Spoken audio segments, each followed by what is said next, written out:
Chapter 316, Family Spirit Land, Repair the Dao Foundation. _1 Now that I've achieved foundation establishment, I can consider establishing a family clan. Lu Chengsheng's mind was a whirlwind of thoughts about establishing a family clan. In the world of cultivation, the strength of foundation establishment couldn't be considered very high. However, it was enough to preside over a region and establish a cultivation family. As with the Lu family of Jianghu Mountain and many surrounding families, once foundation establishment was achieved, one would become the ancestral elder of the family. To establish a cultivation family, the first thing needed is a spiritual vein-blessed land. Without a spirit land, talking about establishing a family is nothing but a joke. Over the years, Lu Changxing had learned quite a bit about family affairs. He knew a few basic ways to acquire a spirit land. The first method was the simplest and most direct. It was to seize and occupy others' spirit lands by force. This kind of thing was not uncommon in the cultivation world. However, few who chose to establish family forces did so. One reason was, if not done thoroughly, it left the possibility of future troubles. Another was that seizing spirit lands without cause and establishing a family greatly affected one's reputation and credibility. And morally it was indefensible, easily drawing the condemnation and even aggression from other cultivators and forces. After all, if you are alone, you can disregard the rules. But when you establish a family and have dependents, you need to consider your reputation and the family's standing. If you act without rules and are too overbearing, leading to a poor reputation, it's not only likely to cause trouble, but also could result in other cultivators and family forces being unwilling to associate with you. In the cultivation world, most who choose to establish family forces do so because they have no hope in cultivation. Therefore, they transfer their time and energy to cultivating successors, aiming for the stable development of the family's foundation. If a family force is established through forceful occupation and as a result gains a bad reputation, it is bound to hinder the family's development. For instance, when the Lu family and the Bai family attacked Red Leaf Valley, they had a justified cause, holding grievances that stretched over decades. The Yu family and the Jing family would also find a reason or pretext when they came to take their share. Therefore, seizing others' spirit lands by force was not considered by Lu Changxing. He couldn't bring himself to seize others' spirit lands without reason. Of course, if any thoughtless family offended him and forced his hand, he wouldn't mind doing so. The second way to obtain a spirit land was to clear and develop it oneself. Although spirit veins were scarce in the cultivation world, it was still possible to find some unclaimed ones. However, most such spirit veins were located in places with poor terrain or harsh environments. Or they were surrounded by numerous and very dangerous demon beasts. So if one was willing to spend time and effort, it was still possible to find a spirit vein and cultivate it into a spirit land. But this option, too, was not considered by Lu Changxing. First of all, he had a general idea about the future development of his family. With his puppets, talisman making, spirit slaughterer, and skills obtained from future draws, he intended to train his children in artisanal trades. By mastering these skills, his family would have a stable source of income. Therefore, he had certain requirements for the geographical environment. If the environment was too remote or too poor, and there were too few cultivators and marketplaces around, it would definitely be inconvenient for doing business.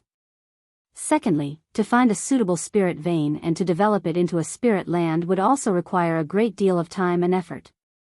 It could take many years or even decades. So this path was completely out of Lu Changsheng's consideration. The third way was to purchase or rent a spirit land with money. Some cultivation families, facing decline or a break in lineage, would choose to sell or almost give away their family spirit lands. However, such spirit lands were usually not of high quality. If Lu Changxing were willing, he could easily take over a first-grade spirit vein. But to cultivate a first-grade spirit vein into a second-grade would consume too much time and resources, so it was not considered by Lu Changxing. Immortal sects like Heavenly Sword Sect, Qingyun Sect, Wuxia Sect, and Spirit Taming Sect all had several second-grade spiritual vein dojos with excellent environment and geographical location. These spirit lands, besides being used to establish cultivation marketplaces, also had some available for rent or sale. If I could purchase a spirit land within the jurisdiction of Qingyun's sect, that would be a fine choice. However, most of these spiritual vein dojos are only rented out, seldom sold. Even when they are up for sale, not everyone is qualified to buy them. Moreover, the price of a spiritual vein dojo is astronomically high, beyond what I can currently afford. Lu Chengxing shook his head slightly, not dwelling on this matter.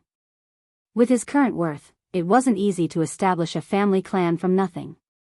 After all, a family clan is something that accumulates over generations.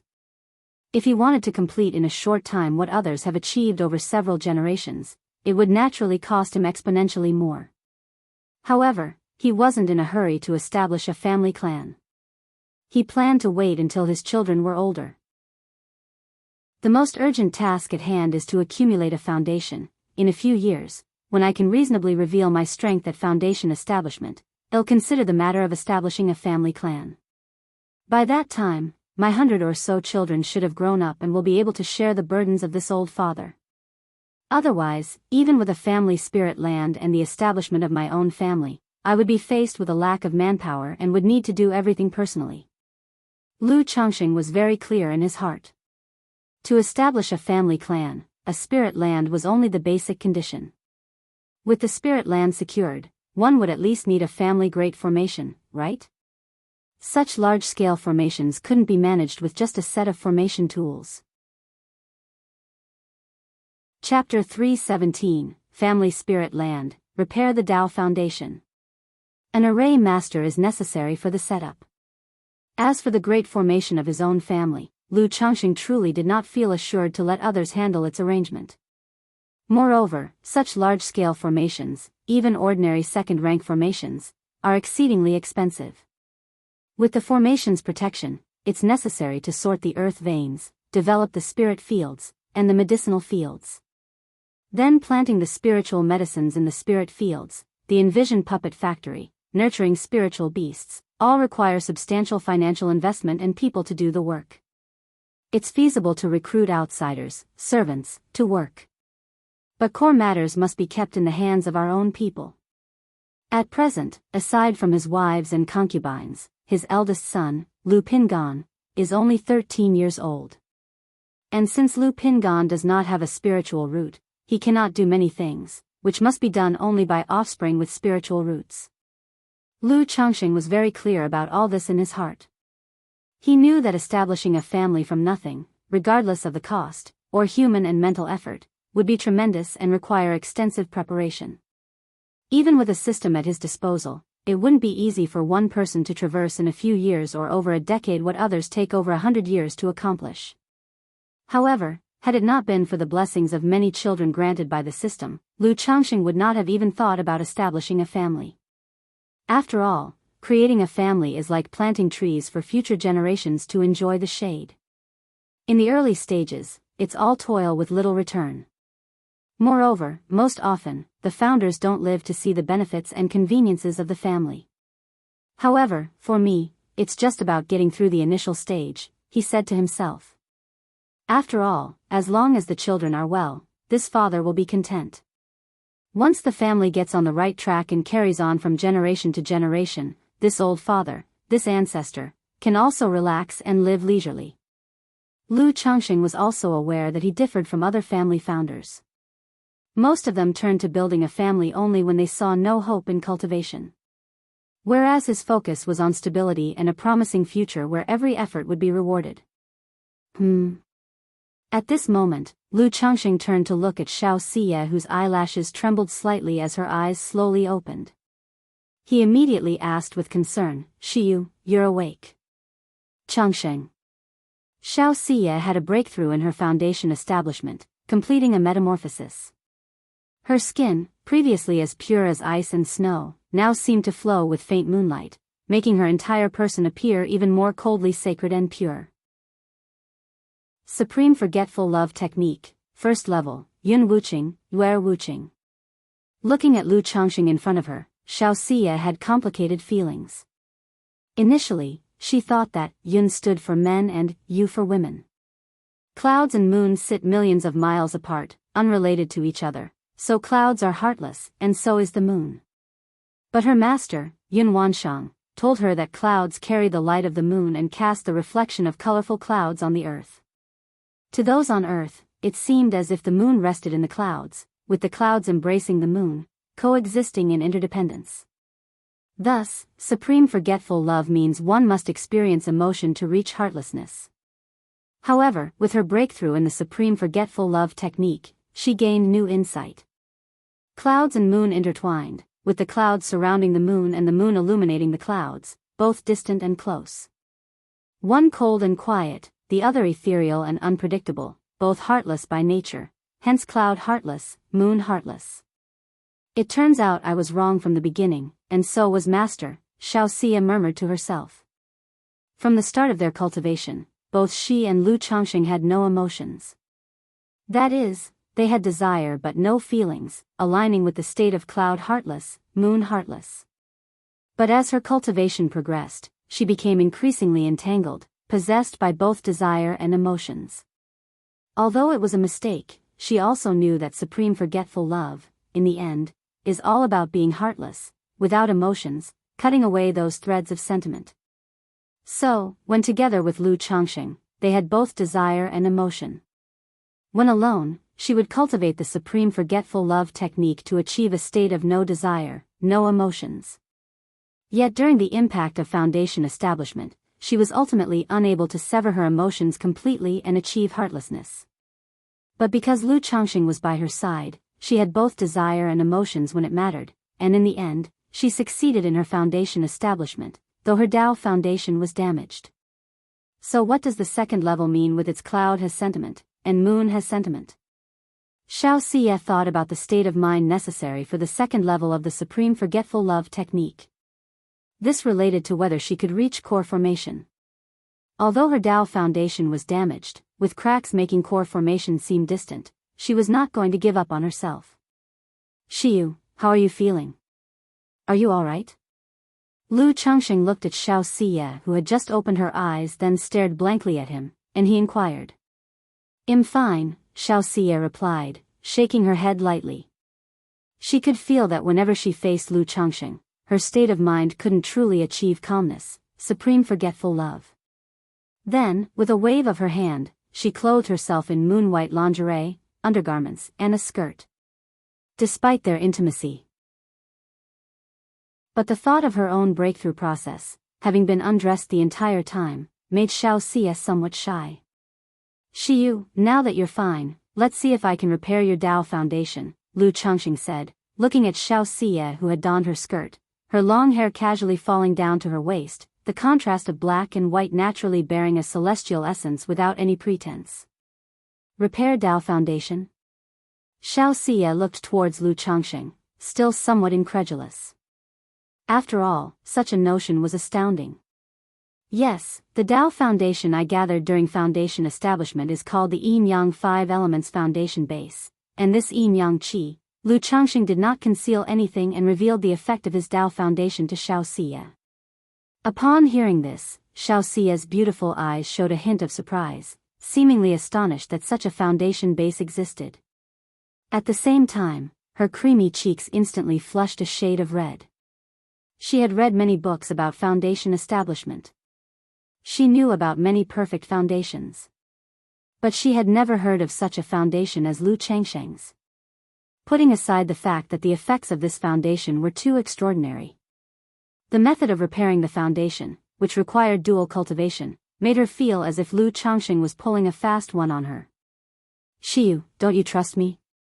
Looking at Xianxia's silence, her cold eyes displaying a touch of disbelief, Lu Changxing immediately spoke up. Chapter 318, Family Spirit Land, Repair the Dao Foundation. I naturally trust you, Xianxia said softly, her luscious lips gently pressing together. Though she said so, her heart still harbored doubts about such effects on the Dao Foundation. However, thinking that she would soon return to Qingyun sect, she sighed softly and complied with Lu Changxing's request. Lu Changxing could tell that Xianxia still had some disbelief. He immediately wanted to prove through his actions that he, Lu Changxing, was a man of integrity. He would not fabricate such a lie just out of lust. Soon, a rustling sound emerged, accompanied by a soft, cold whimper. The symphony of a grand life harmony began to play. Who knows how much time had passed? Huff. As the yin-yang energies entered Xiaoxia's body, Lu Changxing let out a long breath. He embraced the sweat-drenched Xiaoxia and extended his divine sense into her body. To see how the yin-yang energies were repairing and purifying the Tao foundation. After all, he knew of it, but this was his first attempt. Moreover, Xiaoxia's situation was somewhat unique. He saw the yin-yang energies transform into a yin-yang fish, entering Xiaoxia's qi ocean core. They swirled around her supreme yin profound moon Tao foundation. During the process, a faint yin-yang qi diffused over the cracks of the Tao platform.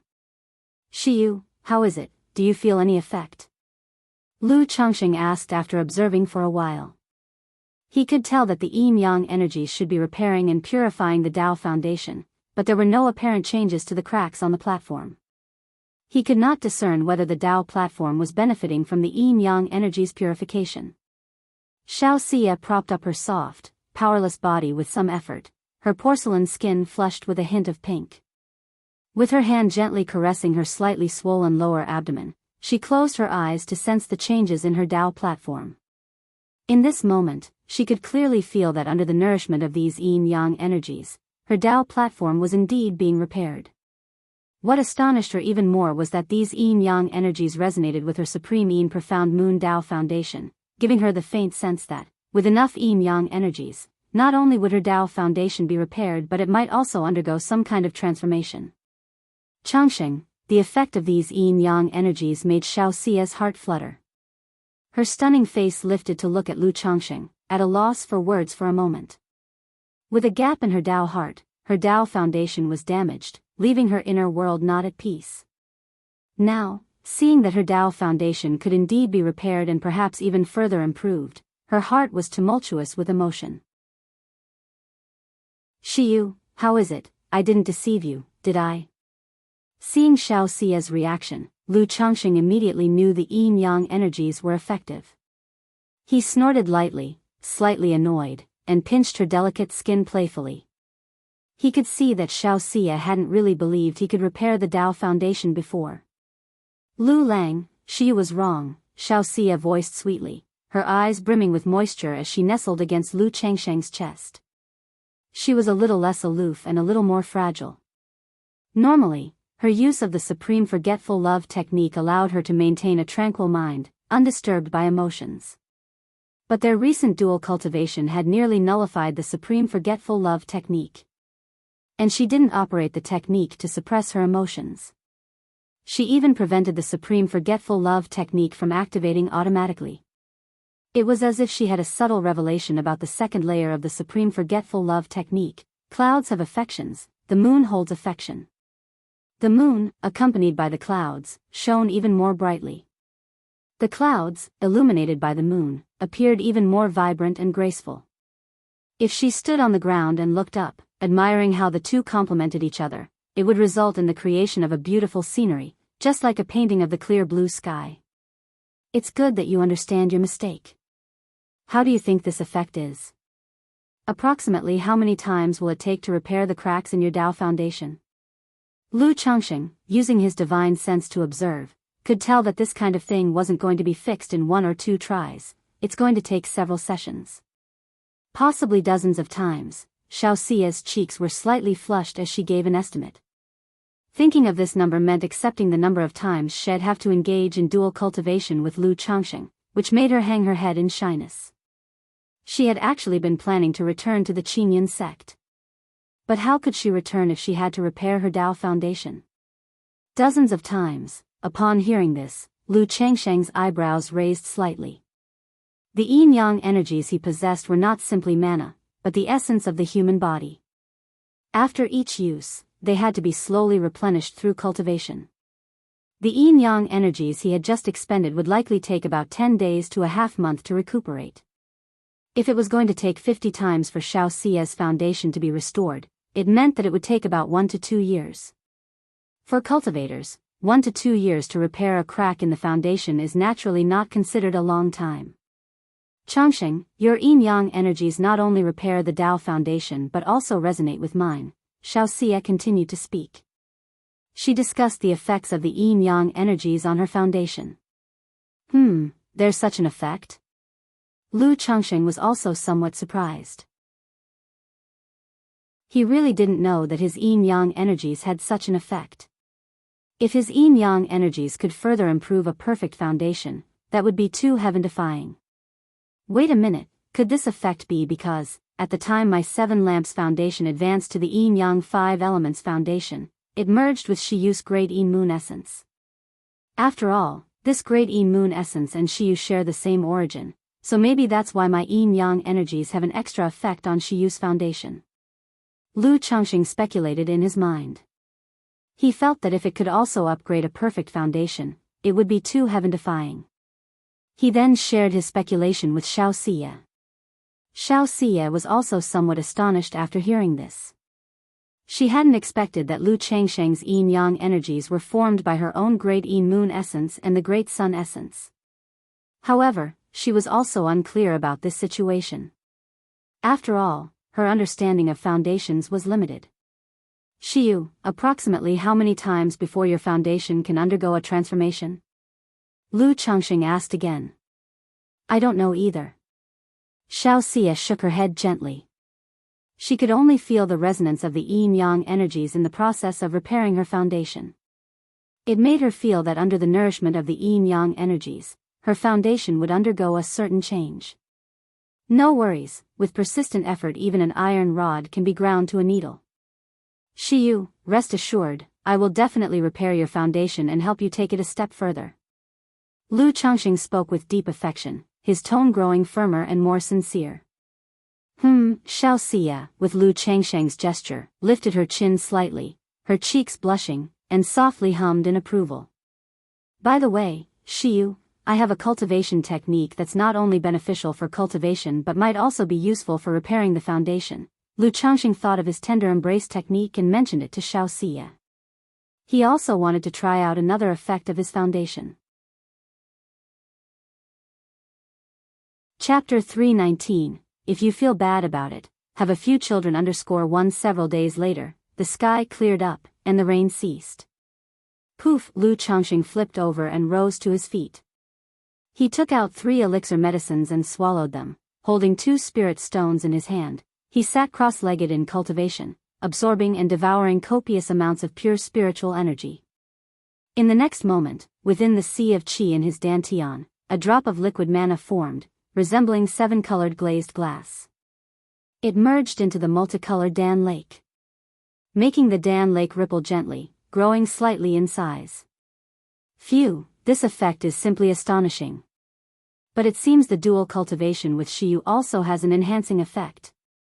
Lu Changsheng was somewhat astonished and amazed just to have condensed a drop of liquid mana by himself. From qi refinement to the breakthrough of foundation establishment, he had condensed a total of 100 drops of liquid mana within his Dan Lake. Once the total amount of liquid mana reached 150 drops, he could attempt the second level of foundation establishment. Lu Changsheng had not expected that just a few days of dual cultivation with Xianxia would directly condense a drop of liquid mana. This speed was truly astonishing. Based on my current speed of cultivation, it takes roughly 2 months to condense a single drop of liquid mana. So these days of dual cultivation are about the same as 2 months of arduous cultivation for me. Lu Changsheng calculated in his heart. Previously, his days of dual cultivation with Lu Miaoga amounted to at most half a month's worth of arduous cultivation. But with Xianxia, it was comparable to 2 full months of arduous cultivation. This led Lu Changsheng to speculate that it wasn't just the yin-yang 5 elements foundation base that enhanced dual cultivation. It was also the added benefit from dual cultivating with Xianxia. However, he wasn't greedy. The mana cultivated in this manner ultimately wasn't as consolidated as that which he cultivated steadily and methodically. It required time to stabilize. Otherwise, it would result in a weak foundation. So it was something to indulge in occasionally, a fun activity between husband and wife cultivators. But now that I'm at foundation establishment, I can condense the seven luminaries heart lamp, which not only purges elixir toxicity and guards my mental spirit, but also has the effect of burning nature's spiritual energy, speeding up cultivation, solidifying mana, and strengthening my foundation. So occasionally indulging a little shouldn't be a problem. Lu Changxing also thought about the seven luminaries heart lamp he had been yearning for. This heart lamp not only aided in cultivation but also possessed combat capabilities. It could enhance his combat power at the foundation establishment stage. Sigh. At that moment, Xianxia also opened her eyes from her meditation, and her clear beautiful eyes overflowed with tender affection as they looked towards Lu Changxing. The tender embrace technique was certainly not an energy drain technique. It was a superior dual cultivation technique. Not only beneficial for Lu Changxing but also for Xianxia. Especially the past several days of dual cultivation, which allowed Xianxia to gain a deeper understanding of the second level of Supreme Forgetful Love technique. Clouds have emotions, moon has emotions. Xiyu, have I broken your Supreme Forgetful Love technique again? Lu Changxing looked at Xianxia, whose face was full of gentle love, took her into his arms, and teasingly said. He also knew that Xianxia's Supreme Forgetful Love technique would make the practitioner emotionless and indifferent as they cultivated further into it. Even though he didn't want her to end up like that, seeing that Xianxia regained her bright and soft demeanor after breaking through foundation establishment, he couldn't help feeling worried. Worried that, besides her Dao foundation, some other problems arose in her cultivation. Yes, in front of Lu Lang, how can Xiyu adhere to supreme forgetfulness? Xianxia spoke faintly. Yet a hint of deep affection shimmered in her eyes. It was exactly this thread of affection that had compromised her Dao foundation. And after completing foundation establishment, as the two of them continued to dual cultivate, this thread of affection began to spread anew within her heart. She did not suppress these feelings, allowing them to spread and ferment. Lu Changxing noticed Xiaoxia's demeanor and knew that she should be all right. Immediately, he pinched her cheek and chuckled. In that case, does Xiyu have to cultivate by my side for a lifetime? Yes, if Xiyu can never break through supreme forgetfulness, then he'll have to cultivate by Lu Lang's side for a lifetime, Xiaoxia playfully responded in a seemingly light-hearted manner. But her heart skipped a beat. Understanding that if the second layer of Supreme Forgetful Love technique, clouds have emotions, moon has emotions, is as she surmised, then breaking through this layer and advancing further would be as difficult as ascending to the heavens. Although she harbored feelings for Lu Changxing, she also couldn't let go of her aspiration towards the Tao. Since Xiyu feels this way, then it's fine not to cultivate that supreme forgetfulness. Lu Changxing stated. Although the Supreme Forgetful Love technique is powerful, he saw its side effects as too significant.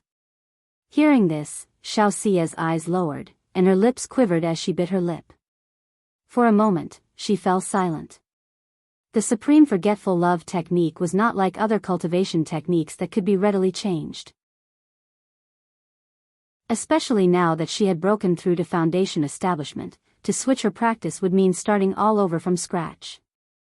And she was unwilling to give up this Supreme Forgetful Love technique. Because it was only through cultivating this technique that she might be able to travel farther on the path of immortality and see a broader world. I was just saying it casually, Xiyu, don't take it to heart. Besides, I believe that there are always ways to have the best of both worlds, Lu Changxing said, seeing Xiaoxia in such a state, and spoke gently. He knew techniques like the Supreme Forgetful Love technique represented the foundation of the Tao for Xiaoxia, and his words had clearly put Xiaoxia in a difficult position of choosing between her emotions and cultivation. This understanding made him empathetic, and he did not wish to pressure her, believing that in the future, he would find a way that could accommodate both. Changxing. I'm sorry, Xiaoxia said softly, her voice trembling slightly. Not only did she love Lu Changxing, but she also felt a profound sense of guilt towards him. The more understanding and accommodating Lu Changxing was, the guiltier she felt. Because she was acutely aware that her affection for Lu Changxing was not pure, and now it also encompassed the intention to use his cultivation for her own benefit. In such circumstances, Lu Changxing continued to support her, providing foundation establishment elixirs and helping repair and refine her Tao foundation without seeking anything in return. Her guilt weighed heavily on her. Chapter 320. If you feel bad about it, have a few children, there's no need for apologies between us. If you truly feel uneasy in your heart, Shiyu, and one day you manage to break through the supreme level of detachment and have to leave, then have a few children for me. As a remembrance of our relationship, let me look upon the children and be reminded of you. Lu Changxing said this half-jokingly. Have children? When Xianxia heard these words, her heart trembled slightly, she became briefly lost in thought, and her face revealed a blush of shyness.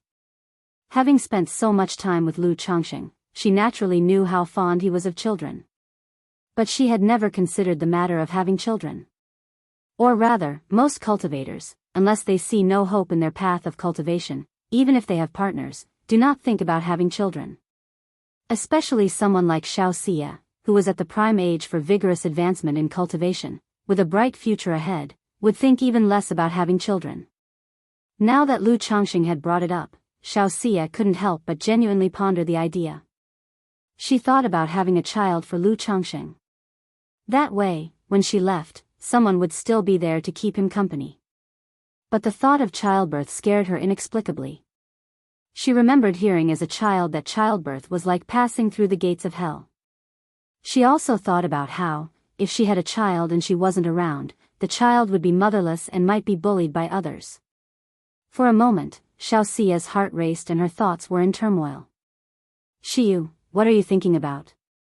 You're not considering what we're going to name our kids in the future, are you? Seeing Xiaoxia's blush and her thoughtful, conflicted expression, Lu Changxing laughed softly.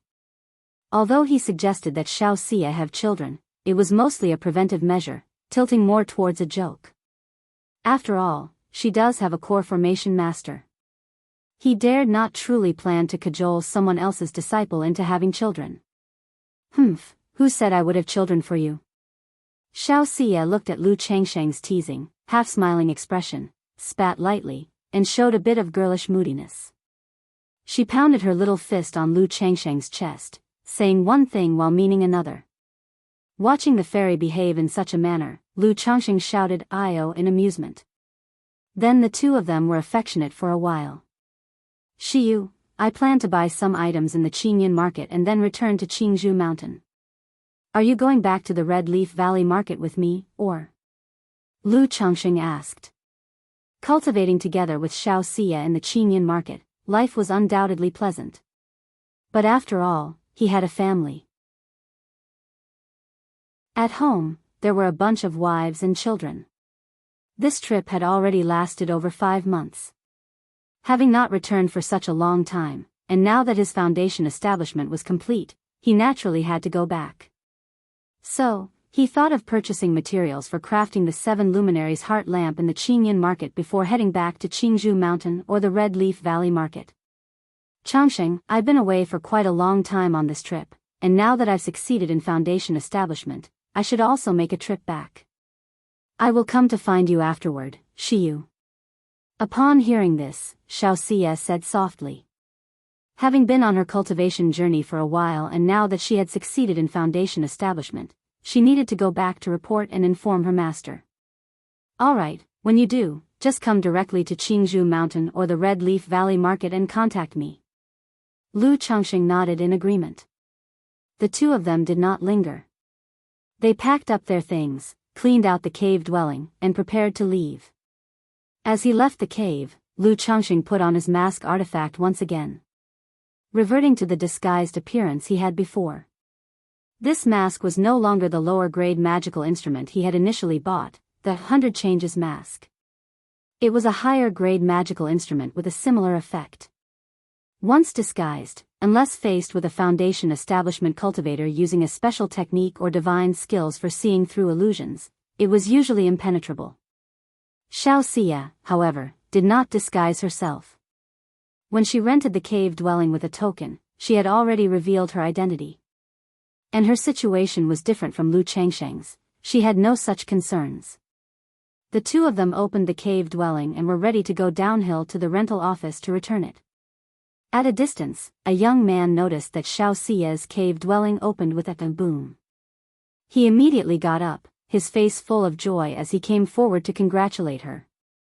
But when he saw Xianxia walking out of the cave closely with an ordinary-looking young man, his body suddenly stiffened, and his previously smiling face turned extremely unsightly. Meng brother? At this moment, Xianxia also saw the young man and was somewhat surprised. I heard that Shiyu was here attempting foundation establishment, so I came to congratulate you. Meng Yibai, with his face looking a bit gloomy and unpleased, said. After speaking, he transformed into a streak of escape light and left, entering a nearby, meaning, second, character cave dwelling. He knew Xianxia was renting a cave dwelling to attempt foundation establishment and thus stayed outside waiting after he noticed the anomaly in nature's spiritual energy. He had hoped to immediately congratulate her upon her exit to win the affection of a beautiful person. For this, he even prepared a special gift. But he never expected that Xianxia would walk out with a man. And that the two of them would show such intimate behavior, looking very much like a couple. He had guessed from the anomaly in nature's spiritual energy that there might be two people in the cave trying for foundation establishment. But he had not considered the possibility of the other being a man.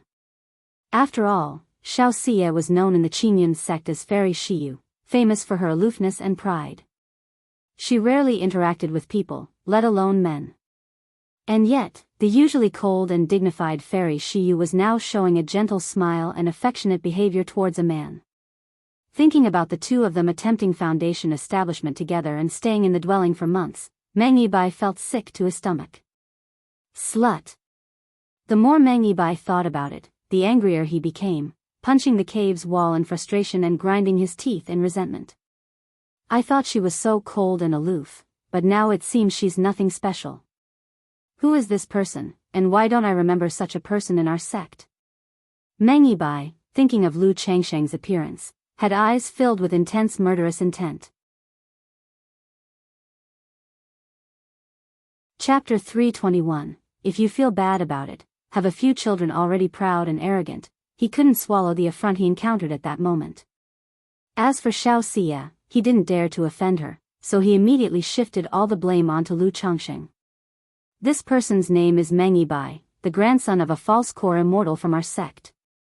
It seems he came over upon hearing about my foundation establishment in the marketplace, to offer his congratulations. Xianxia watched Meng Yibai leave with an unsightly expression, and to prevent Lu Changsheng from misunderstanding, she explained softly. This person must have some pursuit towards Shiyu. Otherwise, his face wouldn't look so troubled. Lu Changsheng chuckled and said. He thought it was fortunate that he had disguised himself. Otherwise, he might have incurred someone's resentment just because of this. After all, the trouble brought by beauty is something no one can be certain of. Xianxia nodded slightly in agreement. Although she practiced the great art of forgetting emotions, which made her emotions detached, she was not ignorant of human relationships and worldly affairs. Naturally, she also knew the other party had such intentions.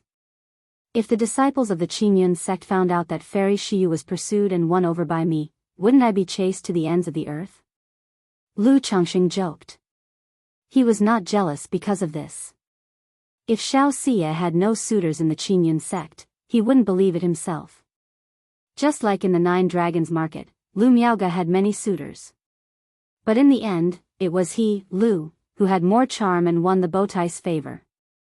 It's not that exaggerated. Upon hearing his words, the corners of Xiaoxia's mouth lifted upwards. A hint of joy bubbled up in her heart. Immediately afterward, the two arrived at their cave-dwelling rental.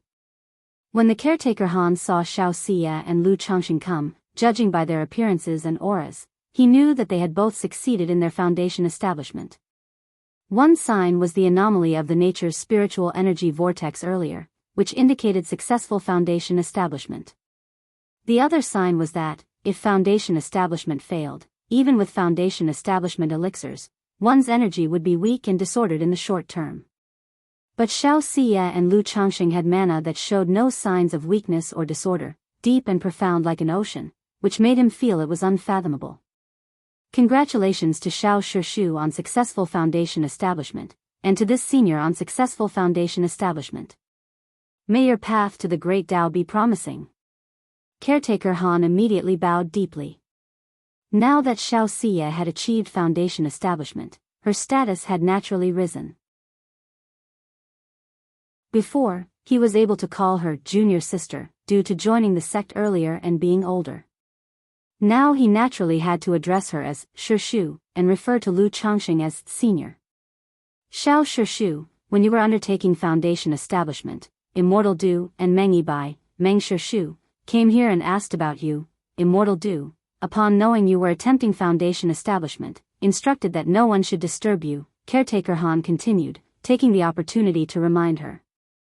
Though this matter wasn't something big, he felt it was still necessary to inform Xianxia. After all, she was not only a disciple of a nascent soul immortal but had also achieved foundation establishment. If she could leave a good impression, it might be beneficial for her future.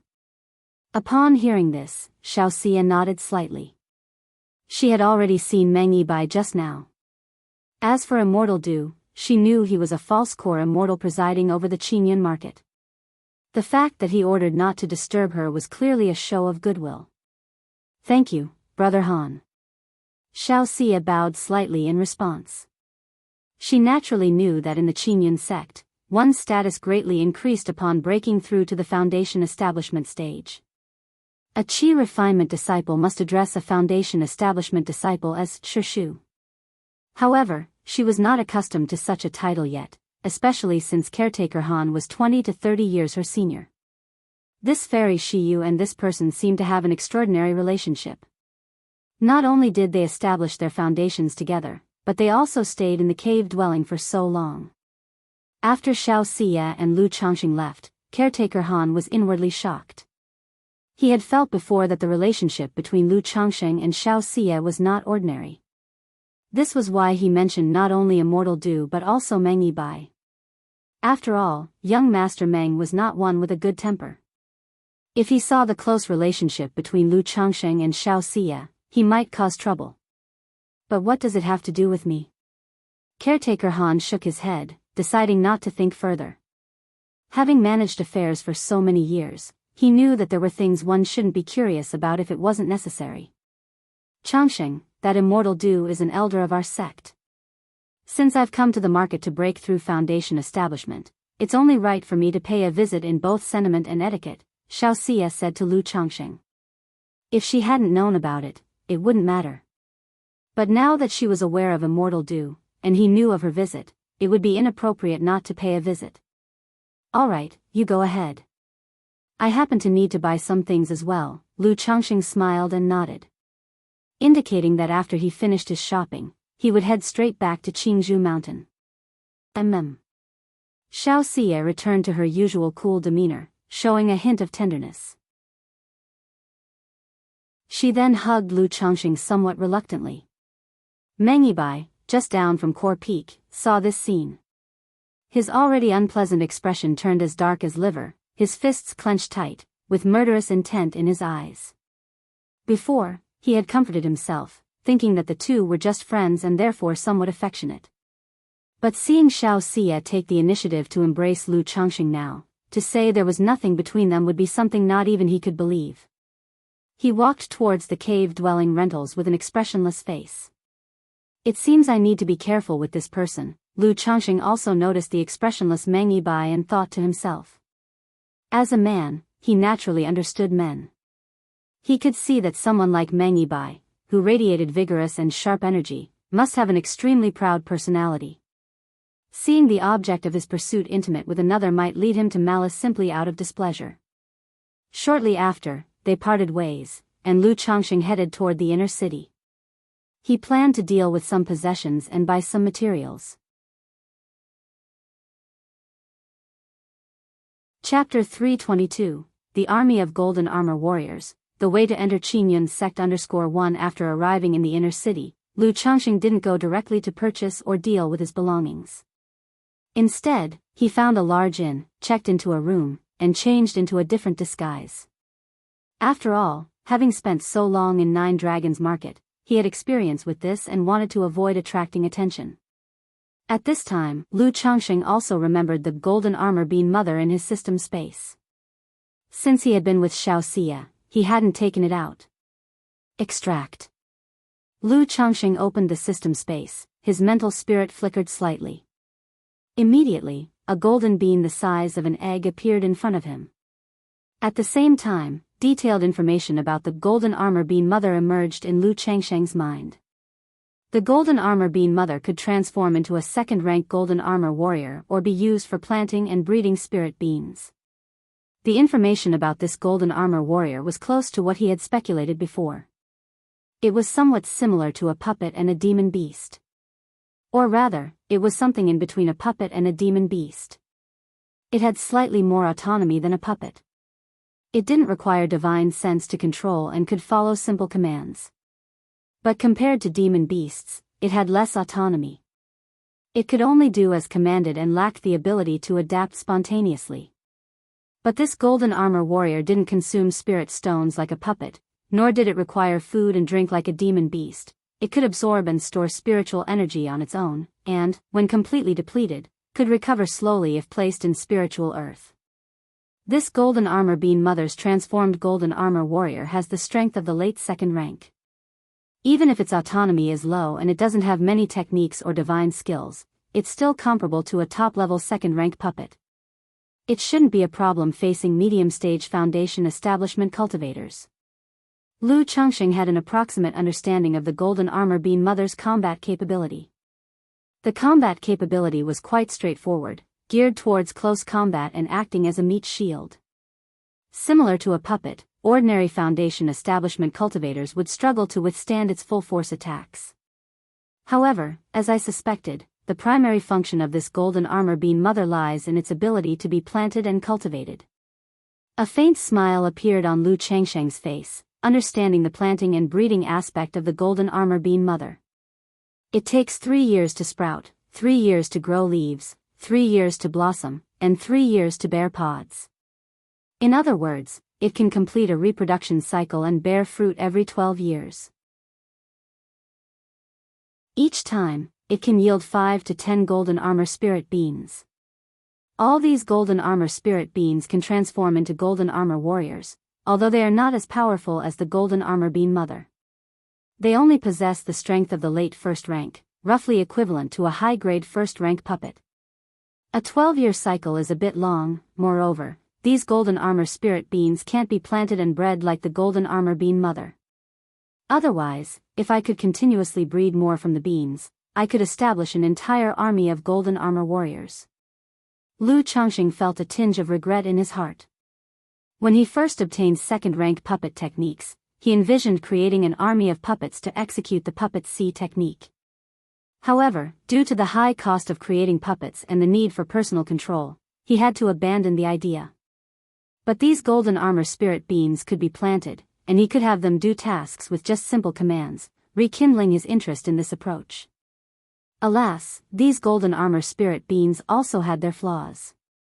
Unless necessary, I should avoid using the golden armor bean mother for combat.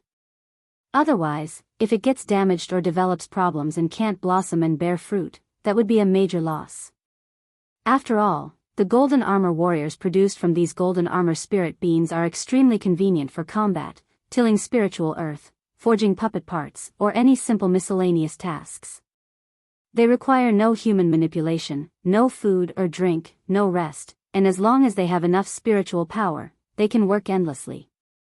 When their spiritual power is exhausted or they suffer from wear and tear, provided it is not too severe, they can recover if buried in spiritual earth. Lu Changxing muttered to himself, realizing that for him, the golden armor bean mother was not to be used for transforming into a golden armor warrior for combat, but rather, to continually reproduce a labor force. In the future, when he established his own family, many tasks, such as the envisioned puppet factory, could be entrusted to the golden armor warriors produced by the spirit beans. I wonder if I will be able to draw something like the golden armor bean mother again. Lu Changxing became even more interested in such Dao soldiers, and decided to check the bookstores in Qingyan Market later for information about Dao soldiers. After putting the golden armor bean mother into his spiritual pet bag, Lu Changxing left the inn. He first visited 2 magic artifact shops and traded the artifacts he didn't need for spirit stones. In total, there were 4 supreme artifacts and 3 upper-grade artifacts. The quality of these artifacts was still quite good, and since they weren't used much, he sold them for 6,300 spirit stones. As for the 3 spiritual artifacts he acquired from the young man in the red robe, Lu Changxing chose not to sell them. Now that he had reached foundation establishment, it was only natural that he updated his artifacts. The other party's colorless flying sword was quite good, being a middle-grade spiritual artifact, so he kept it for his own use. Although the blood-colored scissors were somewhat worn, they were still usable. As for the red phoenix pearl, since it was the other party's life-bound spiritual artifact, its power would be significantly reduced if he used it, but considering it was a life-bound spiritual artifact and rather conspicuous, potentially recognized by acquaintances, Lu Changxing also chose not to sell it, planning to decide what to do with it later. Afterward, Lu Changxing inquired about the location of the Qingyun Commerce Guild. He changed his appearance again and headed towards the Qingyun Commerce Guild. For constructing the 7 luminaries heart lamp, he already had several of the common materials, but the rest were rarer spiritual materials, which were hard to find in ordinary shops. They could only be purchased from big commerce guilds and large shops. In addition to buying materials for the 7 luminaries heart lamp, Lu Changxing also intended to purchase a second-rank talisman brush and materials for drawing second-tier top-level supreme talismans. Chapter 323, The Army of Golden Armor Warriors, the way to enter Qingyun's sect at the peak of Qi refinement. He could only draw second-rank lower-quality talismans and barely manage middle-quality ones.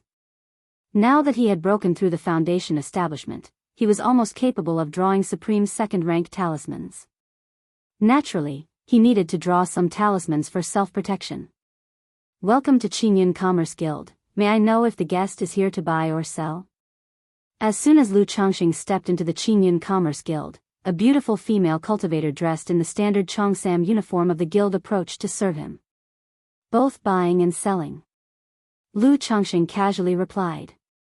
After being invited to sit down and having tea promptly served, Lu Changxing took out a storage bag and placed it on the table, saying, I want to sell these materials, please give me an estimate. Please wait a moment, fellow Daoist. The female cultivator smiled politely and began to count and evaluate the materials in front of him. It wasn't easy to become a receptionist at Qingyun Commerce Guild. One not only needed to be a cultivator but also had to be adept at appraising materials. After a while, the female cultivator respectfully said, Senior, I have counted the materials you wish to sell, and our purchase price is 3,391 spirit stones. May I know your opinion? If you need, I can list the purchase price of each item for you. The female cultivator crouched to the side, causing her figure-hugging Cheongsam to tighten and outline her exquisite curves, very tempting to the eye. No need, that price will do. Lu Changxing nodded his head. He had also roughly estimated the value of these materials. The value was around 5,000 spirit stones. But value was just value. It was not guaranteed that he could sell them all on his own. Buying was also quite troublesome. In places like the Qingyun Commerce Guild, they typically bought at about 60 to 70% of the market value. Alright, then I will finalize the price for the senior. The female cultivator took out her own storage bag and began placing items into it one by one. But she didn't rush to settle the payment in spirit stones and asked instead, earlier, the senior mentioned needing to buy as well. May I know what you wish to purchase? Take a look at these materials. Lu Changxing, without saying much, took out a list he had prepared. Please wait a moment, senior. The female cultivator took the list and glanced at it, her eyes lighting up instantly. She realized it was a significant transaction. She quickly took out a jade scroll, looking up the inventory information for the materials on the list. Senior, regarding the materials you require, I just checked, and currently, we have Xingqian sand, Tianlan silk, dragon blood soil, and celestial silver. However, we are currently out of 7-color copper and earth fire stone, but if the senior needs them, our Qingyun Commerce Guild can also procure them on your behalf. The female cultivator spoke, handing a jade scroll to Lu Changxing. The scroll displayed images of the various materials Lu Changxing intended to buy. Below them, there was information on inventory and price, along with descriptions. Xingqian sand, 1,000 spirit stones per 2. Tianlan silk, 250 spirit stones per strand. Dragon blood soil, 530 spirit stones per portion. Celestial silver, 100 spirit stones per 2. Looking at these prices, Lu Changxing couldn't help but click his tongue in wonder. The price of a low-grade spiritual artifact was between 3,000 to 4,000 spirit stones. To forge his life-bound spiritual artifact, just a portion of the materials would cost nearly 10,000 spirit stones, which made him somewhat regretful. 5-2 of Xingqian sand, 9 strands of Tianlan silk, 2 of dragon blood soil, and 1 caddy of celestial silver. Lu Changxing sighed inwardly and spoke up. It just had to be said that the higher one's cultivation level, the greater the expenses. If it wasn't for me, Lu Changxing, being skilled in second-rank talisman making and occasionally receiving support from kind-hearted individuals, I really wouldn't be able to afford such expenditure. Very well, if the senior has no other needs, I will go fetch your purchases. The female cultivator spoke respectfully. Show me the second-rank talisman pens you have here. Lu Changxing continued. Second-rank talisman pen? Upon hearing this, the female cultivator expressed surprise and said, I didn't expect the senior to be a talisman master, I've been impolite. Immediately, she flipped through a jade scroll to the page detailing second-rank talisman pens. She introduced the conditions of several talisman pens to Lu Changxing. Second-rank lower-quality talisman pen, approximately 3,000 spirit stones. Second-rank middle-quality talisman pen, approximately 5,000 spirit stones. Second-rank high-quality talisman pen, approximately 10,000 spirit stones. Supreme second-rank talisman pen, approximately 15,000 spirit stones. TSK, that's really expensive.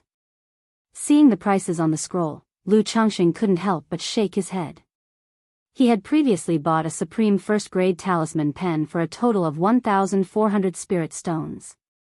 This supreme second-rank talisman pen was more than 10 times more expensive. Get me a supreme, Qingyun second-rank talisman pen. Lu Changxing browsed briefly through the descriptions of the various talisman pens, choosing the most popular model here. 9,800 spirit stones. Originally, he had considered going all out and buying a supreme second-rank talisman pen. This wouldn't only save him the trouble of changing pens later, but also make drawing supreme second-rank talismans much more stable. He didn't expect a second-rank talisman pen to be so costly.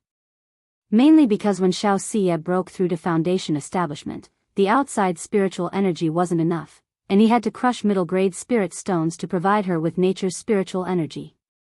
It altogether consumed more than 80 of his middle-grade spirit stones. That is more than 8,000 spirit stones. So after selling his magic artifacts and materials today, leaving him with just over 9,000 spirit stones, he only had a little over 10,000 spirit stones left. Additionally, he still needed to purchase materials for drawing second-rank talismans. As you wish, senior, I will fetch it for you right now. Seeing that Lu Changxing was not only buying a great quantity of materials but also purchasing a supreme second-rank talisman pen, the female cultivator knew she had encountered a major client and was very pleased, speaking respectfully. After all, as a receptionist, she did have a commission. Not in a hurry, Qingyun Commerce Guild should buy second-rank talismans too, right? Lu Changxing continued. Now that he had broken through to the Foundation establishment stage, the lower-quality second-rank talismans he possessed were not very useful to him anymore. He might consider selling some, exchanging them for spirit stones. After all, it's always wise to have some spirit stones on hand for emergencies. Chapter 324, The Army of Golden Armor Warriors. The way to enter Qingyun sect, it's impossible to spend all the spirit stones. Moreover, he planned to visit several other shops to see if they had the 7-colored copper and earth fire stone he needed. We certainly take that. The female cultivator nodded with a smile. Then she paused before continuing in a sweet, euphemistic tone, however, our Qingyun Commerce Guild only purchases premium talismans. If the talismans are of poor quality, we do not buy them. You can check the quality of this talisman. Lu Chongqing took out 10 second-rank lower-grade talismans. Please, senior, rest in our VIP room here. I, myself, do not understand talismans well, so I need to ask the manager to appraise them, said the female cultivator as she took the talismans with both hands. All right. Lu Chongqing nodded. He knew that these receptionists were just ordinary cultivators. Being able to recognize and appraise many spiritual materials was already quite commendable. Asking them to judge the quality of second-rank talismans might be asking too much. He followed the other party to the second-floor VIP room to wait. Before long, a spirited old man in his 50s with white hair appeared with the female cultivator in the VIP room.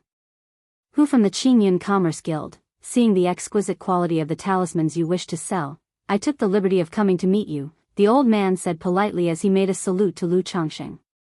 You flatter me, Daoist who, Lu Chongqing responded, also making a slight salute. In that case, it seems that your guild is willing to purchase my talismans. Of course. With such quality talismans, the guild will buy as many as you have, and is willing to purchase at 75% of the market price, said Manager Hu cheerfully. 75%. Lu Chongqing nodded and said, Then I thank you, Manager Hu. He knew that the Qingyun Commerce Guild's purchase price for talismans was generally 60%. At most, they would go up to 70%. So offering 75% was already quite good. Besides the 10 talismans just now, I have another 15 here for Manager Hu to look at. Lu Chongqing took out another 15 second-rank lower-grade talismans and said. He had a total of 59 second-rank lower-grade talismans on him. But there was no rush to sell them all at once. Moreover, he felt that Manager Hu's visit was not just a simple courtesy call. Let me see. Manager Hu took the 15 talismans and carefully examined them, noting that they were all premium quality talismans. These 15 talismans, like the previous 10, would be 14,000 spirit stones at the market price. At 75%, our guild is willing to offer a purchase price of 7,900 spirit stones. I wonder what Daoist Han thinks. Manager Hu asked. No problem, thank you Manager Hu, Lu Chongqing nodded when he heard the offer. The price for these second-rank lower-grade talismans averaged around 400 spirit stones each. Although his high-quality premium talismans could fetch a higher price by an additional 10 or 20% on the market, the offered price was not unfair. Moreover, his cost per talisman was only 26 spirit stones, so a little less was still acceptable. I wonder if Daoist has any other needs? Manager Hu inquired. I need to purchase some talisman-making materials, Lu Chongqing said thoughtfully. Naturally, we have them, beer, Manager Hu, guessing Lu Chongqing's answer and confirming his speculation, smiled and instructed. The receptionist named Beer took out a jade scroll, selecting and showing Lu Chongqing the second-rank talisman-making materials. Afterward, Lu Chongqing purchased 30 portions of ordinary, advanced, and superior quality second-rank talisman paper and spiritual ink, costing a total of 5,280 spirit stones. I presume Daoist is a second-grade talisman master. If I may be so bold, are you part of any power? If not, would you be interested in becoming a guest elder of our Qingyun Commerce Guild? We are always on the lookout for talents like you, Manager Hu invited after Lu Chongqing had finished his purchases. This was also the reason he had come in person. Having seen the second-rank talismans earlier, he had discerned that Lu Chongqing's achievements on the talisman path were extraordinary. At the very least, he was a middle-grade second-grade talisman master. Now, seeing Lu Chongqing purchasing so many talisman crafting materials, his guess was confirmed, and he extended an invitation directly. Oh. May I know what responsibilities and benefits come with becoming a guest elder of your esteemed guild? Upon hearing this, Lu Chongqing asked aloud. When this shopkeeper who had come over, he had guessed that his visit wasn't simply a courtesy call.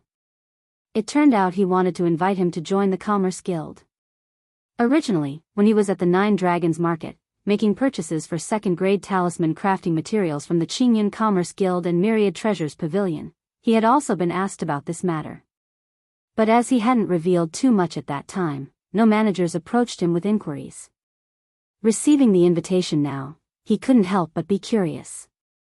He wanted to learn more about the responsibilities and treatment that came with joining the Qingyun Commerce Guild. If fellow Daoist is willing to become a guest elder of our Qingyun Commerce Guild, you would only need to craft a batch of talismans for our guild each month, or provide talismans urgently when our guild requires them. As for the benefits, not only is there a generous monthly salary, but fellow Daoist will also get an internal price and enjoy discounts when purchasing items from our Qingyun Commerce Guild. Furthermore, whatever materials you need, our Qingyun Commerce Guild can procure them for you. Moreover, our guild hosts a grand skills competition every year, where fellow Daoists can communicate with many peers in the same field, exchange insights, and grow together. Fellow Daoists should know that our Qingyun Commerce Guild is backed by the Qingyun sect. If fellow Daoists make significant contributions to our guild, we have an internal recommendation quota from the Qingyun sect which can be used to refer fellow Daoist into the Qingyun sect. Within the sect, fellow Daoist can not only receive instruction from core elders but might even be favored by an elder and taken in as a disciple. Shopkeeper who began to speak slowly. Join the Qingyun sect? After hearing this, Lu Changsheng's eyebrows shot up. He roughly understood the biggest benefit of joining the Qingyun Commerce Guild now. Not only could he enjoy various benefits and treatment but also had the channel to enter the Qingyun sect. For many loose cultivators, being able to join an immortal sect like Qingyun sect at an older age was naturally a much sought-after opportunity. I see, thank you, shopkeeper Hu, for informing me. However, I currently do not have any intention of joining other factions. I will need to consider it for a while, and if I have any inclination in this regard later on, I will trouble shopkeeper Hu then. Lu Changxing slightly bowed with a hint of apology. In his view, joining the Qingyun Commerce Guild and having the backing of the Qingyun sect was not bad. Not only was it good to benefit from a powerful backer, but it would also be much more convenient to collect materials in the future. As for the responsibilities, if he only needed to craft a batch of talismans each month, it wouldn't be too difficult for him, who had nearly 100% success rate in talisman making. It would just mean spending a bit more time and effort, and being slightly inconvenienced. However, since his current identity was fake, it was naturally impossible for him to join the Qingyun Commerce Guild. Should he reveal himself to be a second-grade talisman master in the future, it would be worth considering. Of course, that is understandable. If Han fellow Daoist is interested, you can come and find me anytime, shopkeeper Hu said with a smile, not at all disappointed. Because such matters were quite normal. To have honed a skill to such a level, he was obviously invited many times already. It was possible he was currently serving in some capacity within a certain faction. How could he agree just because someone asked? What he needed to do was extend the invitation and leave a good impression. Hoping that when Lu Changxing was inclined in this direction, he would consider their Qingyun Commerce Guild.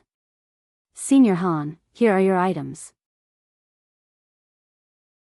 A total of 24,880 spirit stones, deducting the 11,291 spirit stones for the materials and talisman you sold, you need to pay 13,589 spirit stones. At this moment, the female cultivator receptionist brought over the items Lu Changxing had purchased and asked him to check them. Alright, there's no problem. Lu Changxing checked the materials in the storage bag and nodded. Fellow Daoist Han, you can just pay 13,000, shopkeeper Hu said with a chuckle, rounding down the amount. Thank you, shopkeeper Hu. Lu Changxing, realizing the show of goodwill, immediately expressed his thanks. He paid with spirit stones and then took his leave. After leaving the Qingyun Commerce Guild, Lu Changxing went to an inn, as usual, to double-check his items. Although a big store like Qingyun Commerce Guild wouldn't usually do such things, one must always be cautious. Having confirmed there were no issues, Lu Changxing changed his appearance and prepared to visit other shops. To see if he could purchase the 7-colored copper and earthheart stone he needed.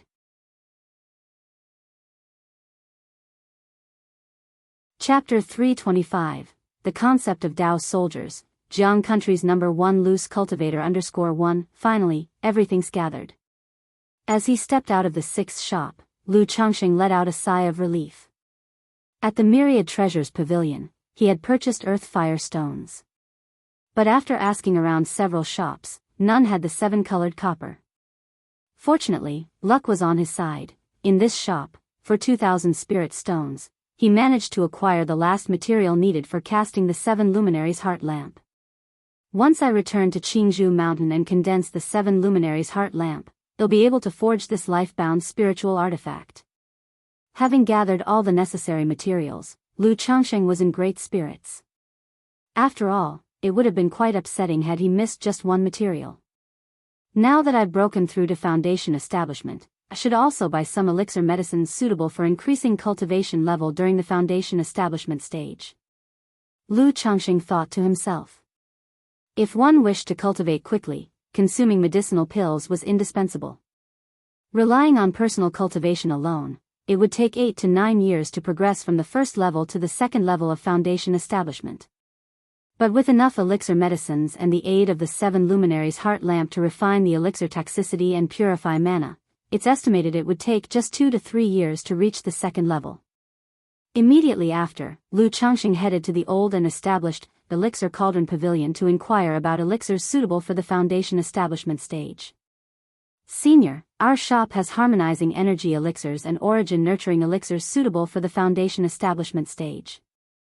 However, the origin nurturing elixirs are all sold out, leaving only 1 bottle of harmonizing energy elixir. If Senior is interested, you may pay a deposit, and we will notify you once we restock. Upon hearing Lu Changxing's inquiry about foundation establishment elixir medicines, the shop clerk immediately responded with respect. Only 1 bottle of harmonizing energy elixir? Upon hearing this, Lu Changxing felt somewhat disappointed. But he knew that, just like second-rank talismans, most shops didn't stock many second-rank elixir medicines. Unless one was acquainted with a second-rank alchemist. Otherwise, it would be impossible to make large purchases. How many spirit stones for the harmonizing energy elixir, and do you have elixirs that increase cultivation level for the energy refinement late stage? Lu Changxing continued to inquire. Senior, the harmonizing energy elixir is 1,200 spirit stones. For the energy refinement late stage cultivation enhancing elixirs, our shop currently has the energy refining powder, energy nurturing elixir, and the condensing energy elixir. After quoting the price, the clerk took out a jade scroll and began introducing Lu Changxing to various elixir medicines suitable for the energy refinement late stage. These elixirs were also somewhat beneficial to foundation establishment cultivators. For example, the energy refining powder could increase the speed of refining nature's spiritual energy. The energy nurturing elixir could nourish spiritual energy and accelerate its circulation within the body. However, relatively speaking, the effects of these elixirs on foundation establishment cultivators were quite ordinary. Apart from the harmonizing energy elixir, Lu Changxing also purchased the store's remaining 3 bottles of energy nurturing elixir and 1 bottle of condensing energy elixir. In total, he spent 2,200 spirit stones. Just as Lu Changxing had finished paying the spirit stones and was about to leave, "Little you, has the customer who reserved that 3 Suns elixir not come to claim it yet?" "Shopkeeper, that customer has not yet arrived. 3 days ago, I sent Xiao Wu to contact the customer at the provided address, but still couldn't reach them." The shopkeeper came downstairs and asked one of the employees. 3 Suns elixir? Upon hearing this conversation, Lu Changxing paused mid-step. He was familiar with this elixir. A second-rank spirit pill. Derived from the idea of 3 suns bring prosperity. After consumption, it could not only increase cultivation level, saving years of arduous cultivation, but also eradicate any hidden illnesses or risks within a cultivator's body, as if shone upon by the bright sun, dissolving them all away. It has a somewhat miraculous effect on cultivators at the perfection stage of energy refinement advancing to foundation establishment, even humorously dubbed the junior foundation establishment elixir. Lu Changxing knew of the 3 Suns elixir and had initially thought to prepare one for himself. However, this elixir was considered a rather rare second-rank elixir medicine. He had visited several shops initially and had not managed to purchase it. Now, hearing this conversation, Lu Changxing couldn't help but entertain the thought of buying it. He was already at Foundation establishment and didn't need it for himself, but he could buy it as a gift for his wife, Lu Miaoge. Currently, Lu Miaoge's cultivation level was at the 8th level of energy refinement. It was estimated she would need another 2 to 3 years to break through to the 9th level. By then, Lu Miaoge would be in her 40s. Although at that age, if one could reach the perfection stage of energy refinement and attempt foundation establishment before 60, as one grows older, the challenge of achieving foundation establishment grows greater. Naturally, he hoped his wife could cultivate to the perfection stage of energy refinement sooner. Moreover, despite Lu Miaoge having recovered from the previous assassination attempt, it was uncertain if any hidden issues remained. Possessing a 3 Suns elixir would not only increase cultivation level, but also eliminate any hidden risks in her body, granting Lu Miaoge a greater hope of successfully reaching foundation establishment. Shopkeeper, since the original buyer has not come to claim the pill, is this 3 Suns elixir still for sale? If you are willing to sell, how much would it cost? Lu Changxing respectfully inquired, looking at the shopkeeper. The shopkeeper was slightly surprised by the question, but immediately, after hearing from the clerk that Lu Changxing had just spent over 2,000 spirit stones and might be a foundation establishment cultivator, he cheerfully said, "If Daoist friend is interested, our shop naturally is willing to sell."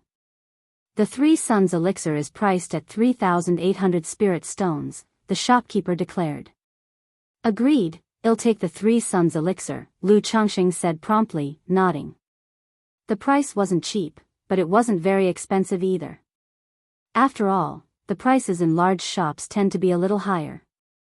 Besides, precious elixirs often fluctuate in price.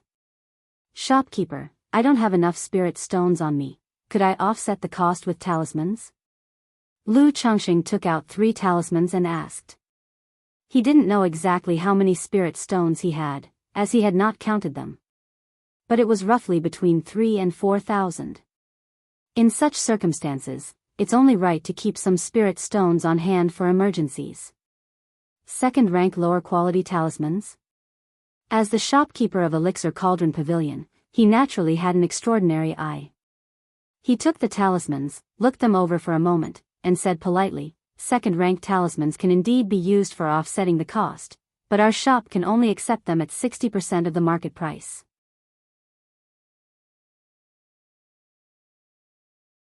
Chapter 326, The Concept of Dao Soldiers, Jianghu Country's #1 loose cultivator, alright, a 40% discount it is. Lu Changxing nodded slightly upon hearing this, agreeing to the discounted price. He couldn't possibly run to the Qingyun Commerce Guild now to ask if they were still purchasing talismans. Immediately, he took out 10 second-rank talismans, deducted 2,500 spirit stones, and paid an additional 1,300 spirit stones. I wonder when he'll be able to draw a second-rank alchemy skill. Otherwise, not only are second-rank elixir medicines hard to purchase, but their prices are also high. The little money I painstakingly earn all goes into this. Tucking away the 3 Suns elixir, Lu Changxing left the store and couldn't help but think to himself. Currently, his talismans were yielding a 20-fold profit. Among the 4 mainstream skills of cultivation, the profit margins for elixir medicines are only higher than those for talisman making. It isn't just about making money that's simple. He also thought that with alchemy skills of his own, he wouldn't have to worry about elixir medicines. Not just alchemy, but formation skills are also needed. If I want to establish my own family, it's essential to have someone in the clan who understands formations. Otherwise, if a family has to rely on others for formations, they would be oblivious to any loopholes or defects. Lu Changxing considered in his mind. He felt that the road to establishing a family on his own seemed quite long and difficult. Next, he'll find a bookstore to ask about Dao soldiers, and that should be enough. Lu Changxing didn't dwell on this. He prepared to find a bookstore to learn about Dao soldiers. After looking around, Lu Changxing saw 10,000 Laws bookstore. He recognized it as a shop selling cultivation technique classics. He went in and inquired about books on Dao soldiers. Dao soldiers? May I inquire which aspect of Dao soldiers you're interested in learning about? The shop owner asked with some surprise upon hearing Lu Changsheng's intention. Regarding Dao soldiers, I've only heard a little and am quite interested, so I want to understand more in detail. Any classics on this subject will do. Lu Changsheng said so. Information about Dao soldiers is not widely known in the cultivation world, and there are very few classics on the subject. I happen to know a bit about Dao soldiers. If you're willing to pay 100 spirit stones for tea, I'm willing to enlighten you and give a brief introduction, the shop owner said with a smile. People like him who run bookstores not only sell cultivation technique classics. They also possess a wealth of knowledge about many aspects of the cultivation world. If you can resolve my queries, naturally, I am willing to offer the 100 spirit stones for tea. Lu Changsheng took out 50 spirit stones and spoke. At the Nine Dragons Market, he knew that the monopoly on high-end knowledge in this world was severe. The absence of related classics on Dao soldiers also indicated that the subject is advanced and known by few. Therefore, 100 spirit stones for tea wasn't considered steep.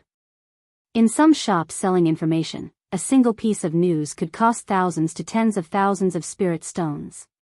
You are straightforward. Seeing this, the shop owner smiled. He invited Lu Changsheng to sit down, poured a cup of spiritual tea, and began to talk about information related to Dao soldiers. Actually, Dao soldier is just a general term. Like puppets, demon beasts, corpses, ghost soldiers, artifact spirits, and even cultivators can all be referred to as some type of Dao soldier. However, being called a Dao soldier often means having a certain quantity of the same kind, much like the soldiers and generals of the secular world. The shop owner took a sip of his tea and said, broadly speaking, Dao soldiers can be classified into 3 types: domesticated soldiers, refined soldiers, and magic soldiers. Lu Changsheng also took a sip of his spiritual tea, nodded slightly, and signaled for the other party to continue. The first type, domesticated soldiers, is as the name suggests, humans or demon beasts are raised as Dao soldiers. However, this kind of domestication is not ordinary breeding. It involves using some cultivation technique, secret technique, or soldier training method to raise cultivators or demon beasts as Dao soldiers. These Dao soldiers possess not only cultivation level and mana but are also capable of fighting and managing armies, as well as arranging formations. Many formations don't require human manipulation, but the most formidable formations still need many people to control them. That's where the role of Dao soldiers becomes evident. I've heard that some profound techniques for raising domesticated soldiers enable the resulting Dao soldiers not only to form great formations but also to enhance their cultivation level and strength via the formations. The shop owner took another sip of tea, slowly introducing the topic. People can also be raised as Dao soldiers? Lu Changsheng was somewhat surprised to hear this. All beings have a spirit. It's not strange for us to be raised as Dao soldiers. The shop owner chuckled, finishing his cup of tea. He continued, both the secular world and the cultivation world have practices of training loyal warriors. You can consider these as a type of raised Dao soldiers as well. However, raising Dao soldiers usually involves hundreds or thousands of them, and it often takes decades or even centuries to raise a force. That's why few powers choose to raise humans as Dao soldiers. The shop owner refilled his tea. Why is that? Lu Changsheng asked. Because raising a force of Dao soldiers not only consumes time and energy but also resources. Only large powers have the ability to raise Dao soldiers. Raising humans as Dao soldiers, on one hand, is against the natural order. Moreover, the resources required for raising humans as Dao soldiers are too vast, and by the time the Dao soldiers are completed, human lifespans are too short. Compared to humans, demon beasts not only live longer but also consume far fewer resources, making them ideal for becoming domesticated soldiers.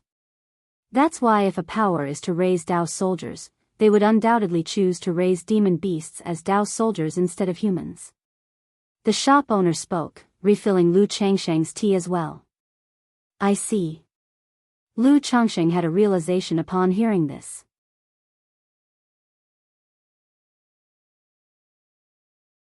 Chapter 327, The Concept of Daoist Soldiers. Jianghu country's #1 loose cultivator. Regarding these domesticated Daoist soldiers, there was now a general understanding. It involved using some kind of cultivation technique to train humans or demon beasts into a kind of death warriors. But these death warriors not only possessed high combat effectiveness, but they could also form battle formations, whether in magical combat against enemies or other matters. They were extraordinary. May I ask, fellow Daoist, what about refined soldiers and magic soldiers? What's the situation with them? Lu Changxing sipped his tea and continued to inquire. As for refined soldiers, for example, certain puppets with unique characteristics, spirits of magical treasures, or those created through techniques such as corpse refinement and ghost nurturing, any Daoist soldiers artificially made are collectively known as refined soldiers. As for magic soldiers, they are mostly magical treasures capable of cultivating and nurturing Daoist soldiers. For instance, in the demon path there is an extremely famous magical treasure called the Myriad Soul Banner, which, after killing human or demon beasts, can refine their souls into the banner, turning them into fierce ghosts. Such are known as magic soldiers. What most of us refer to as Daoist soldiers generally means those that have been cultivated, and the cultivators and forces that can cultivate Daoist soldiers in the cultivation world are truly few and far between, which is why so few people know of Daoist soldiers. The shopkeeper lightly sipped his tea, smiling as he spoke. Domesticated soldiers? Refined soldiers? Magic soldiers? Lu Changxing, upon hearing about the 3 types of Daoist soldiers, nodded thoughtfully as if gaining a rough concept of them. So with that said, which category of Daoist soldiers does my golden armor bean mother fall into? Lu Changxing felt that his golden armor bean mother didn't seem to fit into any of the 3 types of Daoist soldiers the shopkeeper mentioned. It was somewhat like a domesticated soldier, but also somewhat like a magic soldier. He remembered the system had introduced it as a spirit plant type Daoist soldier. It seemed to lean more towards the domesticated soldier type. However, he didn't pay it much mind. The shopkeeper was only a chi refinement peak cultivator after all. His understanding of Daoist soldiers was bound to be limited and couldn't possibly encompass everything. Besides, rewards from the system couldn't be measured by ordinary standards. May I ask, fellow Daoist, in our Jianghu country cultivation realm, are there any forces that have Daoist soldiers? Lu Changxing continued to inquire. Within the 4 great immortal sects of our Jianghu country, the spirit-taming sect is renowned for taming spiritual beasts, so they definitely have domesticated Daoist soldiers. But whether the Heavenly Sword sect, Qingyun sect, and Wuxia sect have Daoist soldiers, I really do not know. In our Jianghu country's 3 great immortal cities, the Azure Phoenix Immortal of the Azure Phoenix Immortal City has domesticated a force of Azure Phoenix Daoist soldiers. Rumor has it, 200 years ago, Azure Phoenix Immortal, with the power of 500 Azure Phoenix Daoist soldiers, both shocked Jianghu country and established Azure Phoenix Immortal City, hence earning the title of Jianghu country's #1 loose cultivator. The shopkeeper spoke.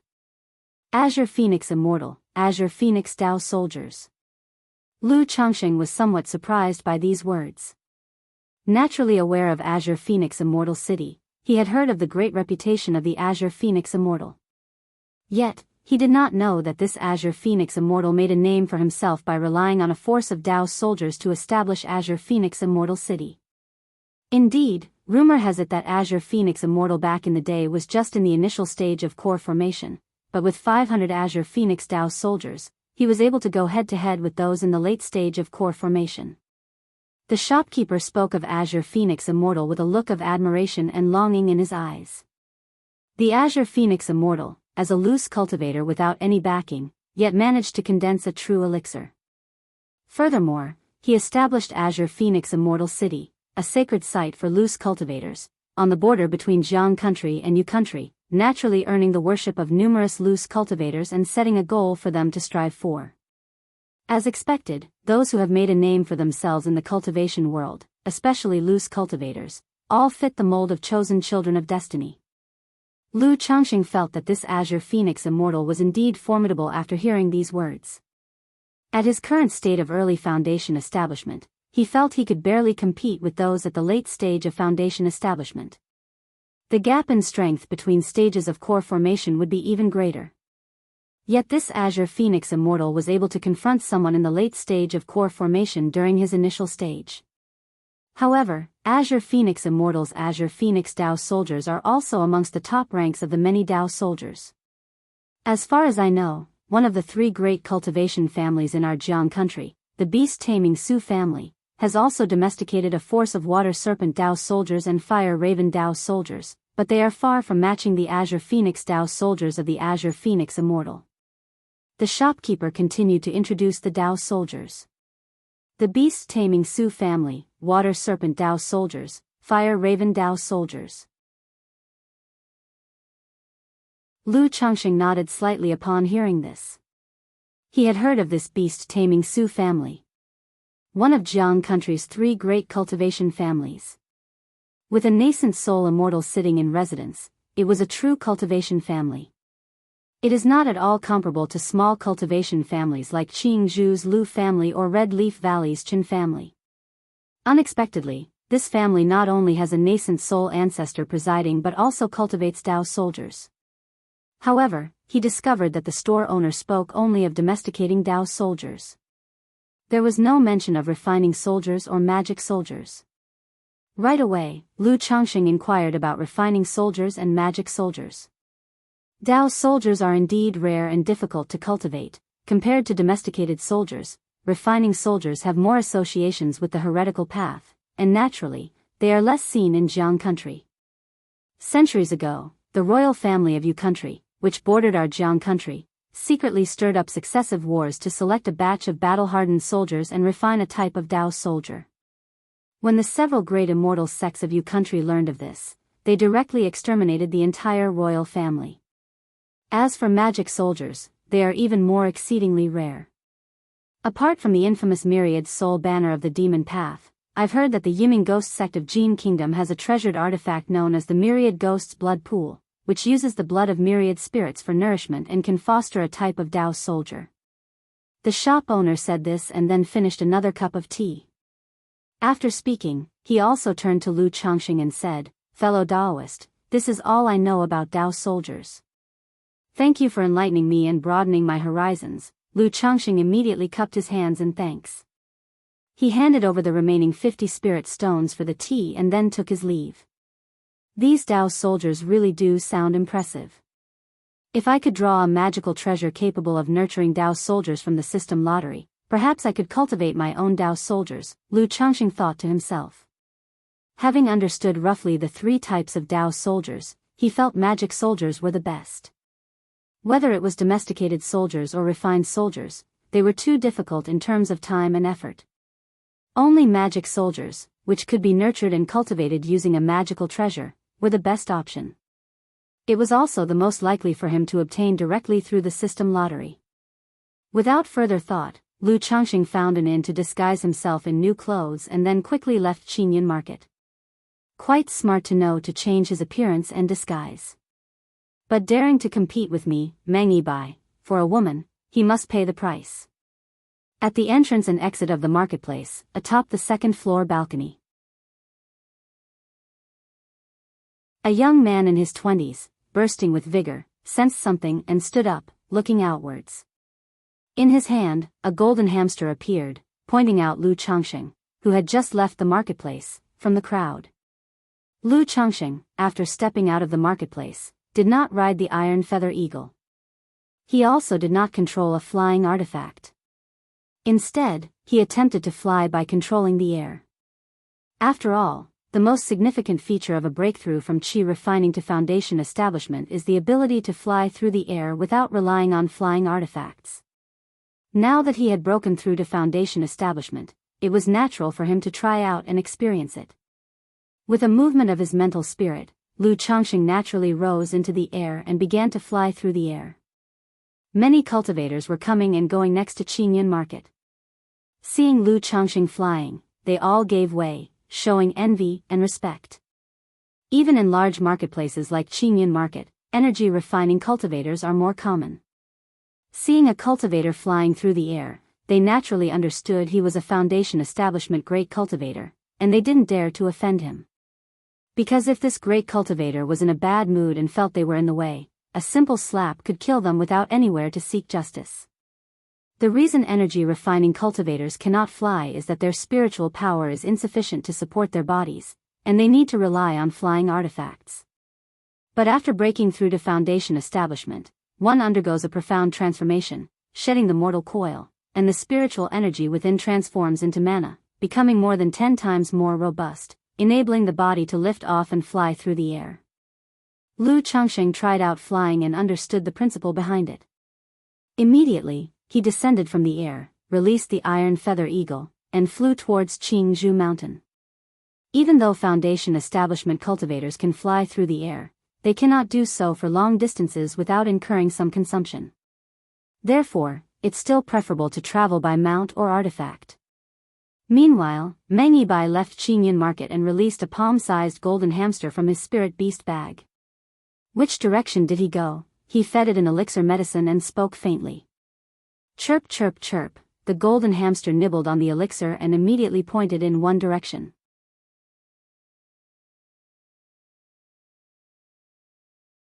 Chapter 328, Sword Cultivator Duel, Who Killed My Grandson? _1 Dreams of Dust, I cannot awaken alone. Atop the Qingyun platform, my true self is shown. Yin and Yang, 5 elements, all are clear, forming a jade platform to establish the Tao foundation. I walk the great Tao alone, not of my own will, free in the mortal world, prosperity spans myriad ages. Humans are not heartless like grass and trees, I cut down the mortal body, not the heart. Lu Changsheng stood with his hands behind his back, atop the iron feather eagle, his blue robe flapping in the wind, reciting the settling poem he had composed to himself. After flying for several hundred miles, Lu Changsheng suddenly sensed a fierce aura behind him, rushing towards him like lightning. Confronted with this ferocious aura, Lu Changsheng's face darkened slightly, his mind alert. After all, having been in the cultivation world for so many years, he was quite experienced. Having just left the marketplace and encountering this, he couldn't help but be cautious. With past experience to guide him, Lu Changsheng immediately stood in the air on his flying artifact, and he retracted the iron feather eagle, a mere means of transportation, into his spiritual pet bag. The next moment, Lu Changsheng saw a golden escape light, fast like a shooting star, tearing through the air as it charged ferociously toward him. Is it him? As the escape light drew near, Lu Changsheng immediately recognized a young man about 24 or 25 years old, dressed in a golden robe, riding a flying shuttle. It was the same young man he had seen in the Qingyun market when Xianxia had emerged from the cave dwelling with him, Meng Yibai. Lu Changsheng had guessed then that the other might hold pursuit intentions towards Xianxia and, upon seeing the close interaction between him and Xianxia, may harbor jealousy or something of the sort. He had changed his appearance for this very reason. Yet, despite his many disguises and altered appearances, this man had fixed his sights on him and was coming directly to assassinate him. Swoosh! Meng Yibai approached Lu Changsheng with a chilling expression, not uttering a word. A dazzling golden sword rainbow slashed towards Lu Changsheng, sharp and swift. Pfft! Lu Changsheng, well prepared, raised his right hand leisurely. The 7 luminaries' sword light surged forth, cleaving the air and shattering the golden sword rainbow. Who are you, and why do you attack me out of the blue? Lu Changsheng called out, looking at Meng Yibai before him. If it were an ordinary robber cultivator, he naturally wouldn't waste words with them. But having chatted with Xianxia, he knew the young man was not only a disciple of Qingyun's sect but also had an elder who was a false core immortal. If possible, Lu Changsheng really didn't want to make an enemy of him. After all, to kill someone like that would likely invite trouble. Moreover, Lu Changsheng also wanted to know how the other could see through his disguises and lock onto his trail. Indeed, you have some skill. Just established your foundation, and you can break my sword chi. As for why I attack you, I think you are well aware of the reason in your heart. Meng Yibai sneered. He stood tall on the flying shuttle, like a pike piercing the heavens, proud and sharp. I truly don't know where I have offended you. Lu Changsheng put on an expression of a wry smile. Since you don't know, then take your doubts with you to the grave. Meng Yibai did not speak further, coldly shouted, formed a spell with his hands, his aura became fierce, causing a sound of golden resonance in the void. A splendid gold flying sword appeared. Countless golden runes flowed along the sword body, and with sword chi that crisscrossed, it launched a sharp attack on Lu Changsheng. Sigh, it seems there's no room for talk. Lu Changsheng, seeing the approaching golden flying sword, his expression solemnly changed, and stopped talking. Knowing this man's domineering and arrogant nature and the jealousy and murderous intent he held, he was simply unwilling to talk further. Since that's the case, let's see whose flying sword is sharper. Lu Changsheng said coldly. He wasn't to be messed with.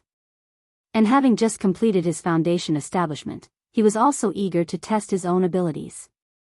He smacked his storage bag and a blood-colored pair of scissors appeared. With a surge of mana, they transformed into a blood-colored flood dragon, roaring ferociously at the golden flying sword.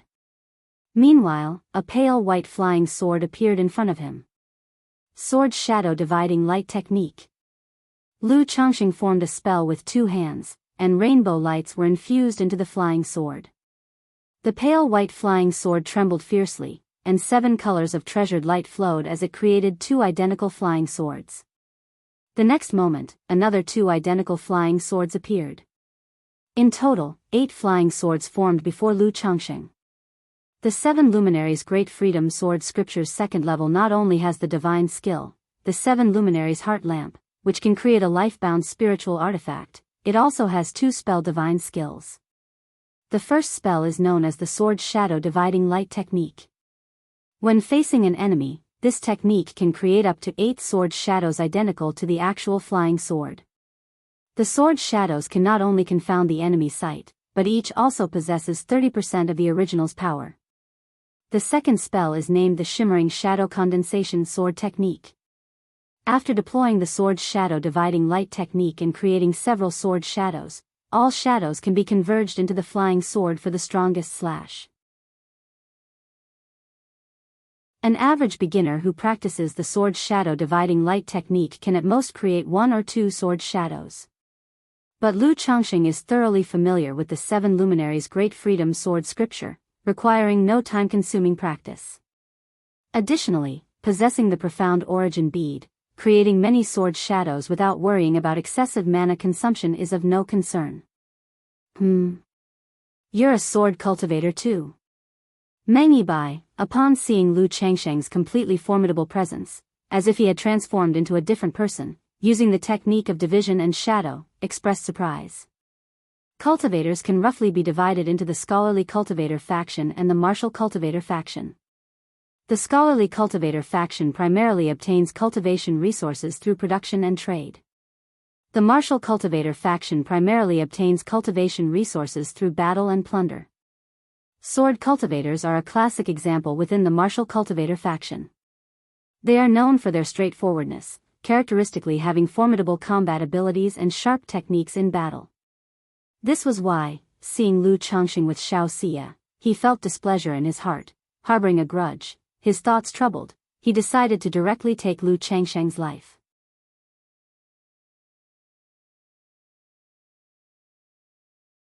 Chapter 329, Sword Cultivator Duel, Who Killed My Grandson?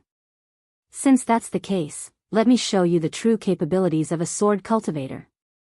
Meng Yibai's hands formed seals, and the golden flying sword suddenly let out a clear hum, emitting streaks of sword chi.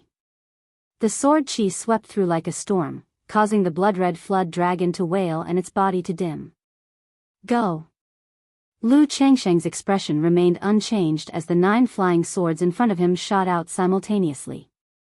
3 headed towards the golden flying sword, and 6 towards Meng Yibai.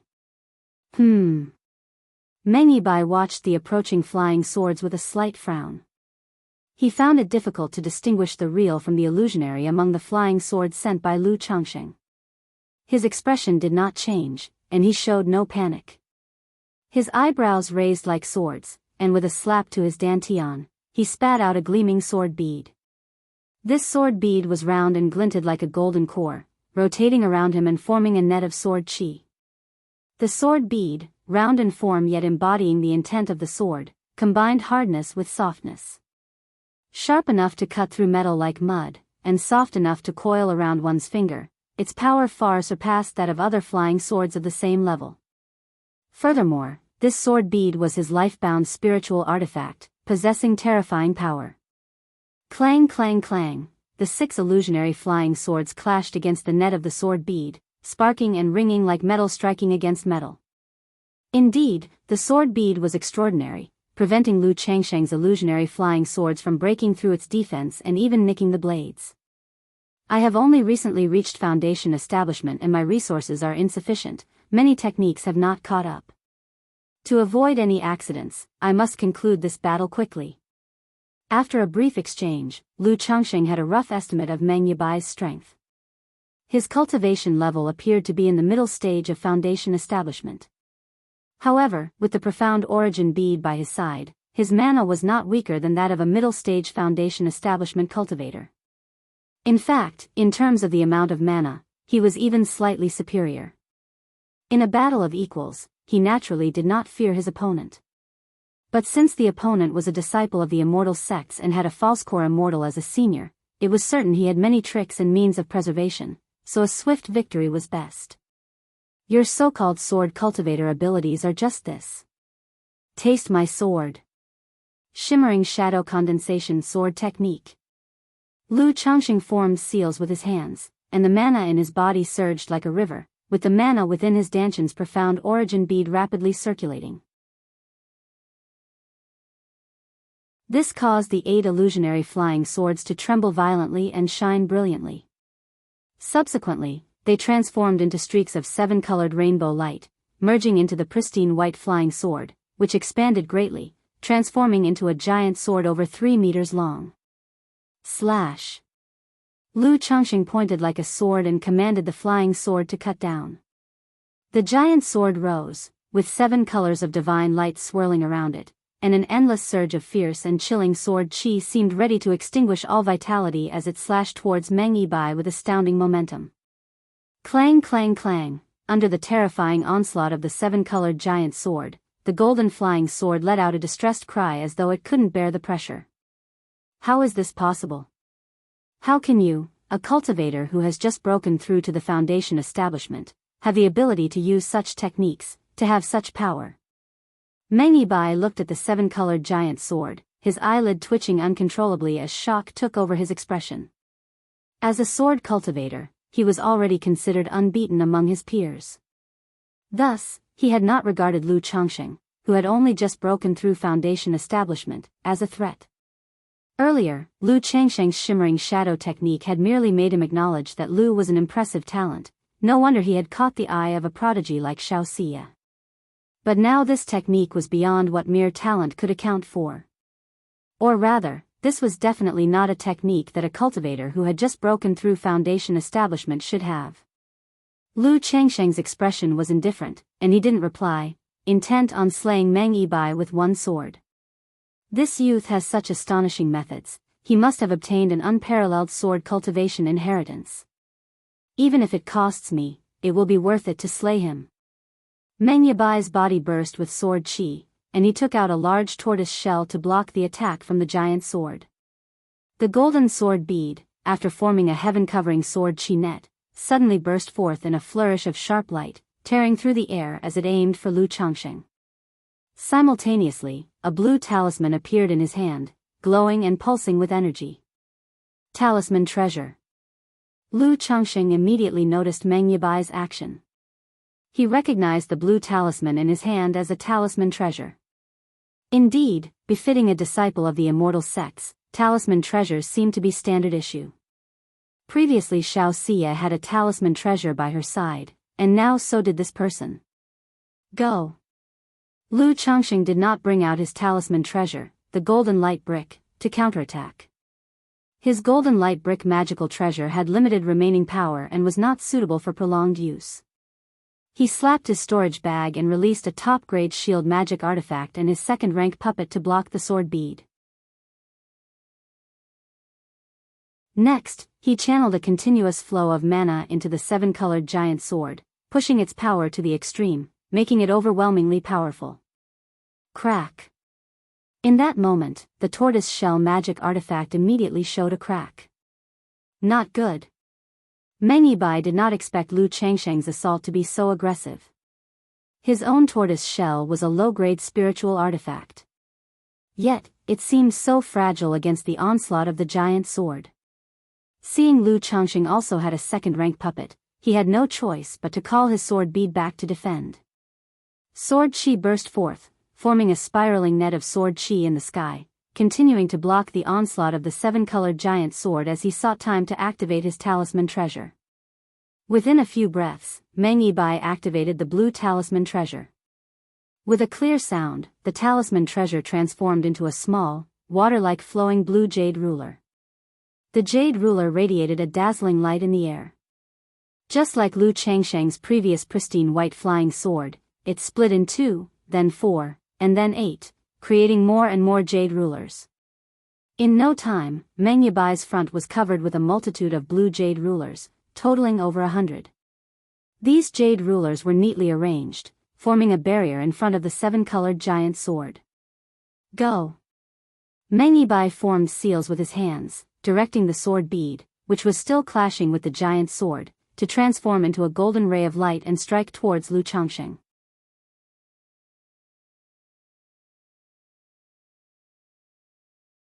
Chapter 330, Sword Cultivator Duel, Who Killed My Grandson?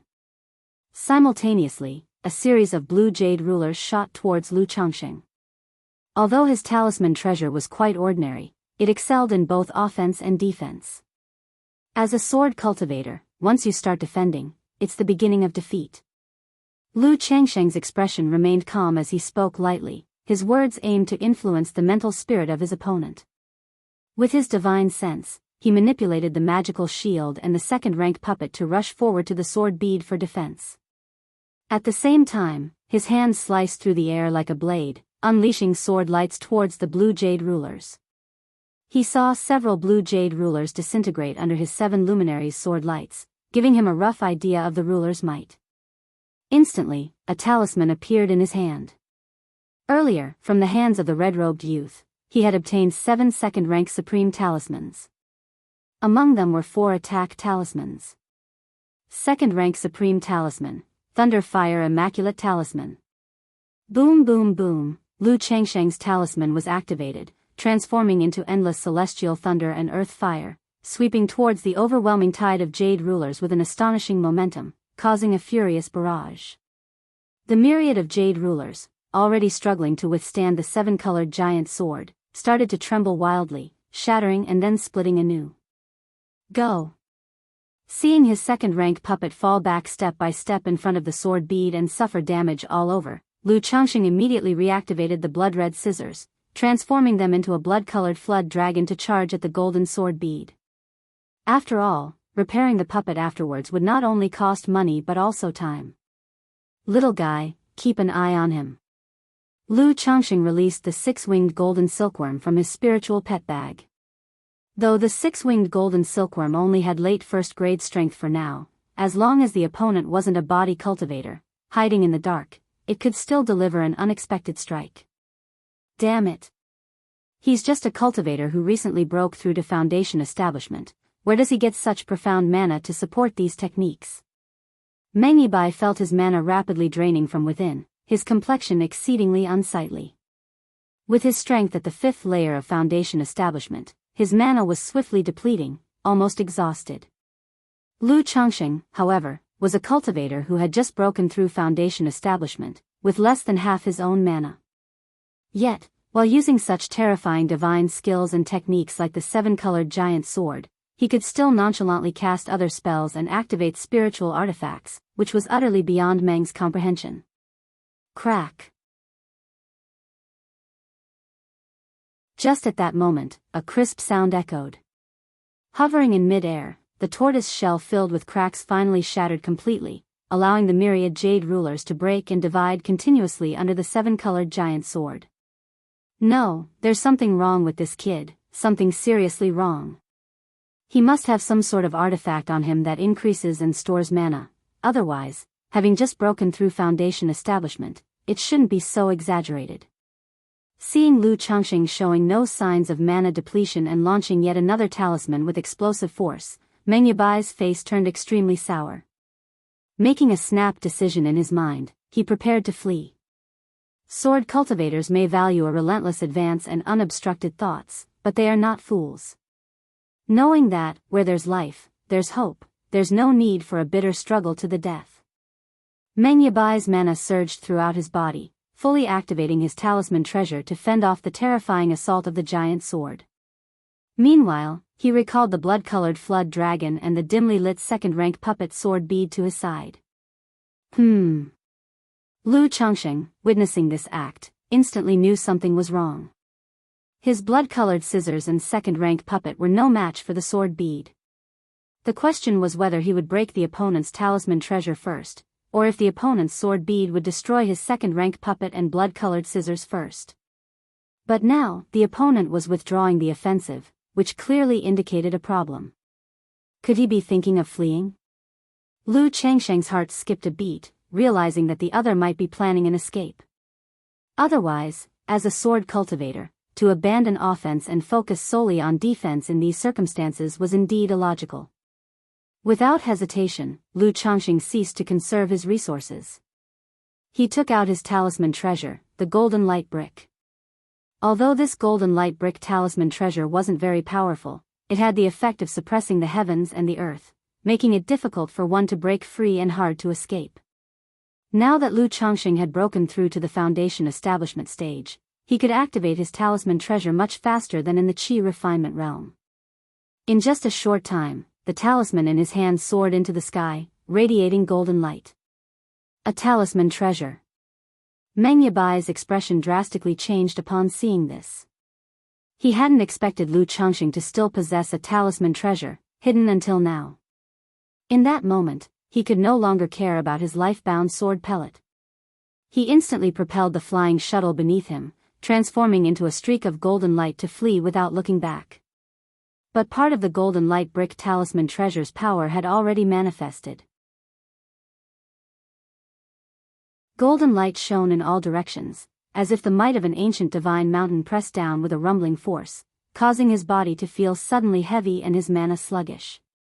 The six-winged golden silkworm, concealed in the dark, struck at that very moment, lunging out like a golden flash. What is this?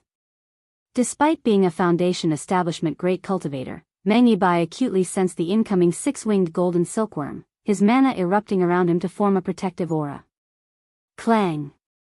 The six-winged golden silkworm slammed into the shield, emitting a sound of metal clashing, unable to penetrate. Boom boom boom. At that moment, the myriad blue jade rulers lacking Meng Yibai's mana support began to shatter under the giant sword. Lu Changxing immediately led his second-rank puppet to chase after Meng Yibai. Fellow Daoist, if you cease this pursuit and let me go, I swear upon my Dao heart, I will not seek revenge, and I am willing to offer this talisman treasure and 10,000 spirit stones as compensation, Meng Yibai shouted out, trapped beneath the golden light brick, his mana sluggish. I am rather curious, having disguised my appearance, how did you manage to track me down? Lu Changxing pressed, using the remaining power of the golden light brick to suppress Meng Yibai, as he voiced his inquiry.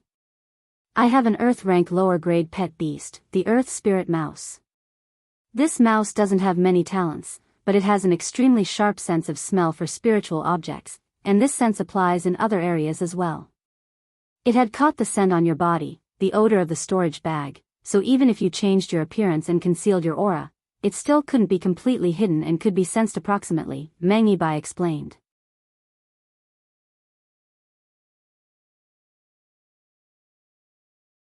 Chapter 331, Sword Cultivator Duel, Who Killed My Grandson? _4, if the fellow Daoist requires, Meng would also be willing to offer this Earth Spirit Mouse. As a sword cultivator, although Meng Yibai was begging for mercy, he still stood tall, speaking neither humbly nor arrogantly. So that's how it is. Lu Changxing nodded slightly upon hearing this. He had previously read in books about how some treasures and spiritual beasts could even sense the treasures inside another person's storage bag. He never expected that this earth spirit mouse would be able to sniff out not only a person's aura but the aura of their storage bag as well. This gave him a shiver of fear. Fortunately, he hadn't encountered a cultivator who could sense the treasures in his storage bag, otherwise, he would have been the ultimate fat sheep. Fellow Daoist, what do you say? Meng Yibai, whose mana was nearly depleted and watching his talisman treasure dimming, felt a sense of urgency but still steadied his mental spirit and said in a deep voice. There's nothing to say. In this situation, how can I let you go? I can't rest easy if I don't kill you. As soon as Lu Changsheng's words fell, the seven-colored giant sword thunderously slashed down. From the moment his opponent engaged him in combat, his opponent's death was certain. Fellow Daoist, we originally had no grudges, and this matter was due to my momentary impulsiveness, which offended you. I am willing to apologize to you, and you can make any demands.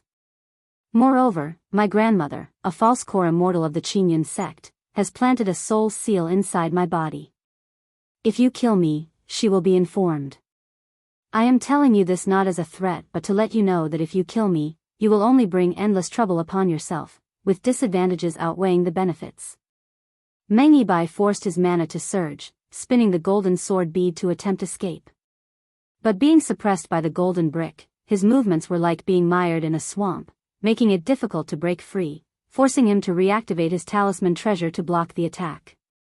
At this moment, his tone became hurried, unable to maintain the calmness and dignity he previously had. Alas, that is exactly why I asked you at first if there was a misunderstanding.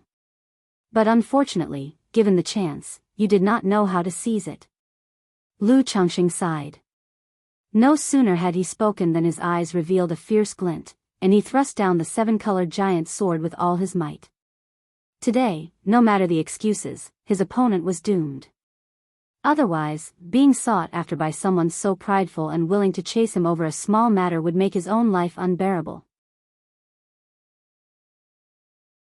Boom, boom, boom, the forcefully activated talisman treasure and sword bead erupted, colliding constantly in front of the seven-colored giant sword. But his mana was largely expended, and he was suppressed by the golden brick, his mana sluggish. Facing such a fearsome assault, how could he possibly block it? Puchi! Puchi! Puchi! 5 spears from behind the second-rank puppet burst forth simultaneously, piercing through Meng Yibai's protective aura and then through his body like thunder. Pooh! In an instant, Meng Yibai spat blood and lost the strength to support his talisman treasure and sword bead against the attack.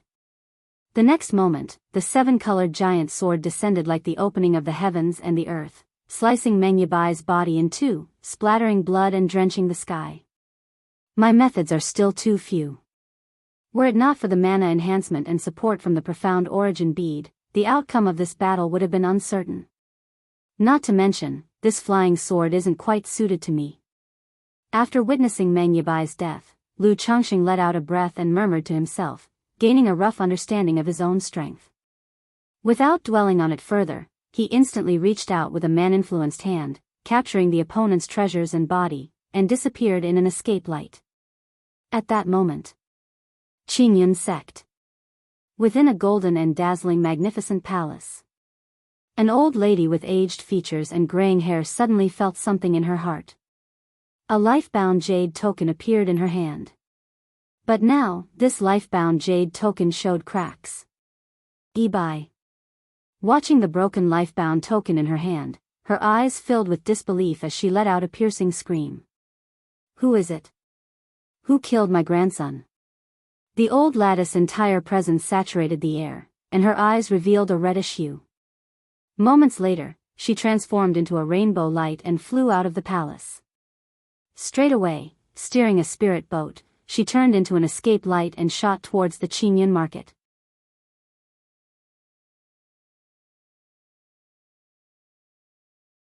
Chapter 332, Great Harvest. Could the killer of my grandson be false core immortal? _1 within a cave.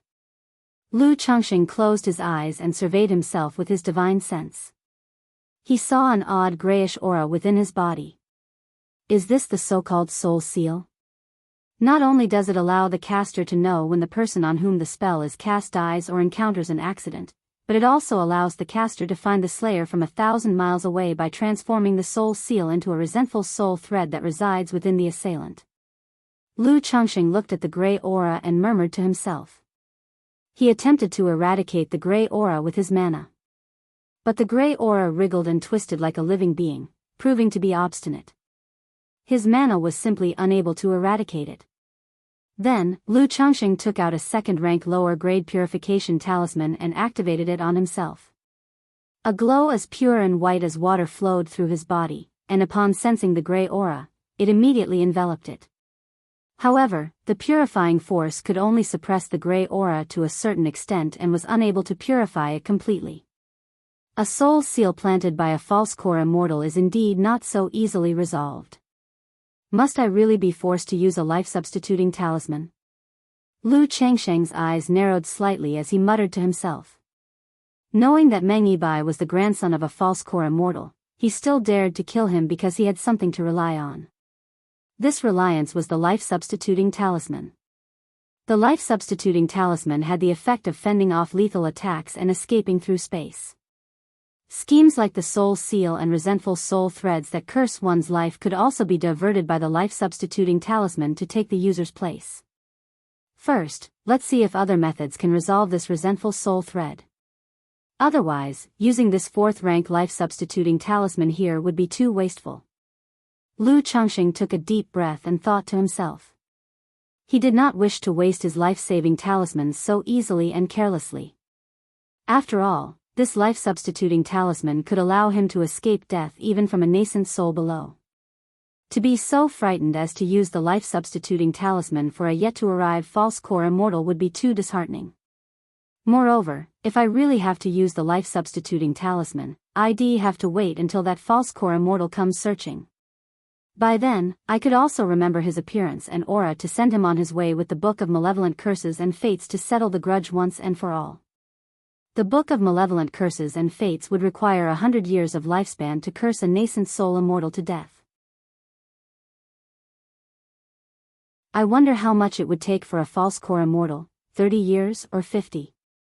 Lu Changxing pondered silently. Although the false core immortal is called an immortal, there is, after all, a false prefix. It is not achieved through their own cultivation but by relying on external objects and refining a demon core to advance. In comparison to a true nascent soul immortal, there's no way to compare. Whether it's in terms of strength or lifespan, they fall far short of a nascent soul immortal.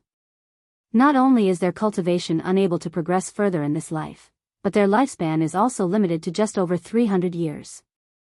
Nevertheless, this is a last resort. If it can be avoided, it's best avoided. Not only would it waste 2 of my treasures, but the death of a false core immortal might also provoke an investigation by the Qinyan sect. Lu Changxing considered to himself. Then he closed his eyes, sat cross-legged, and began to circulate the 7 luminaries' Great Freedom Sword scripture. He tried to transform his mana into 7 luminaries' sword chi to refine the resentful soul thread. After all, the 7 luminaries' sword chi can refine elixir toxicity, so perhaps it could refine the resentful soul thread as well. Sizzle, sword chi enveloped Lu Changsheng's body, nearly piercing through it. The 7 luminaries' sword chi inside him, like serpentine dragons, wrapped around the resentful soul thread, emitting a sound like fierce fire crackling in oil. Despite being engulfed and devoured by the 7 luminaries' sword chi, the resentful soul thread still stubbornly twisted and writhed. Moments later.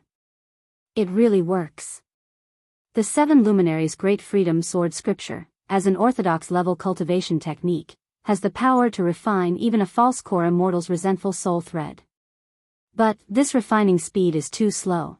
It will take at least 2 or 3 days to refine this resentful soul thread completely. In 2 or 3 days, that false core immortal might find me. Lu Changxing opened his eyes, a trace of joy on his face. Recalling how the second-rank purification talisman had a suppressive effect on the resentful soul thread, he took out another second-rank lower-grade purification talisman and activated it on himself. As the purifying force flowed through his body towards the resentful soul thread, Lu Changxing immediately began refining the gray aura with his 7 luminary sword qi. Indeed, under these conditions, his efficiency in refining the resentful soul thread doubled. By the time the effects of the purification talisman wore off, Lu Changxing had refined about 1/10 to 1/5 of the gray aura. If I had a second-rank supreme purification talisman to suppress this resentful soul thread, perhaps I could refine it quickly. After seeing the method's effectiveness, Lu Changxing promptly took out the talisman pens and talisman materials for second-rank talismans he had bought from the marketplace from his storage bag. He began to draw a second-rank supreme purification talisman, planning to rely on the talisman's assistance to rapidly refine the resentful soul thread. Having just been through a magical combat, not only was his mana spent, but his heart had not completely calmed yet. Therefore, Lu Changxing did not start by drawing a second-rank supreme talisman. Instead, he first drew a second-rank middle-grade purification talisman to recover his touch and calm his heart. An hour later, Lu Changxing held the talisman pen and slowly outlined a second-rank middle-grade purification talisman, infusing it with mana. The talisman paper radiated with a white light, surging forth and bringing the talisman to form. After completing this talisman, Lu Changxing did not rest.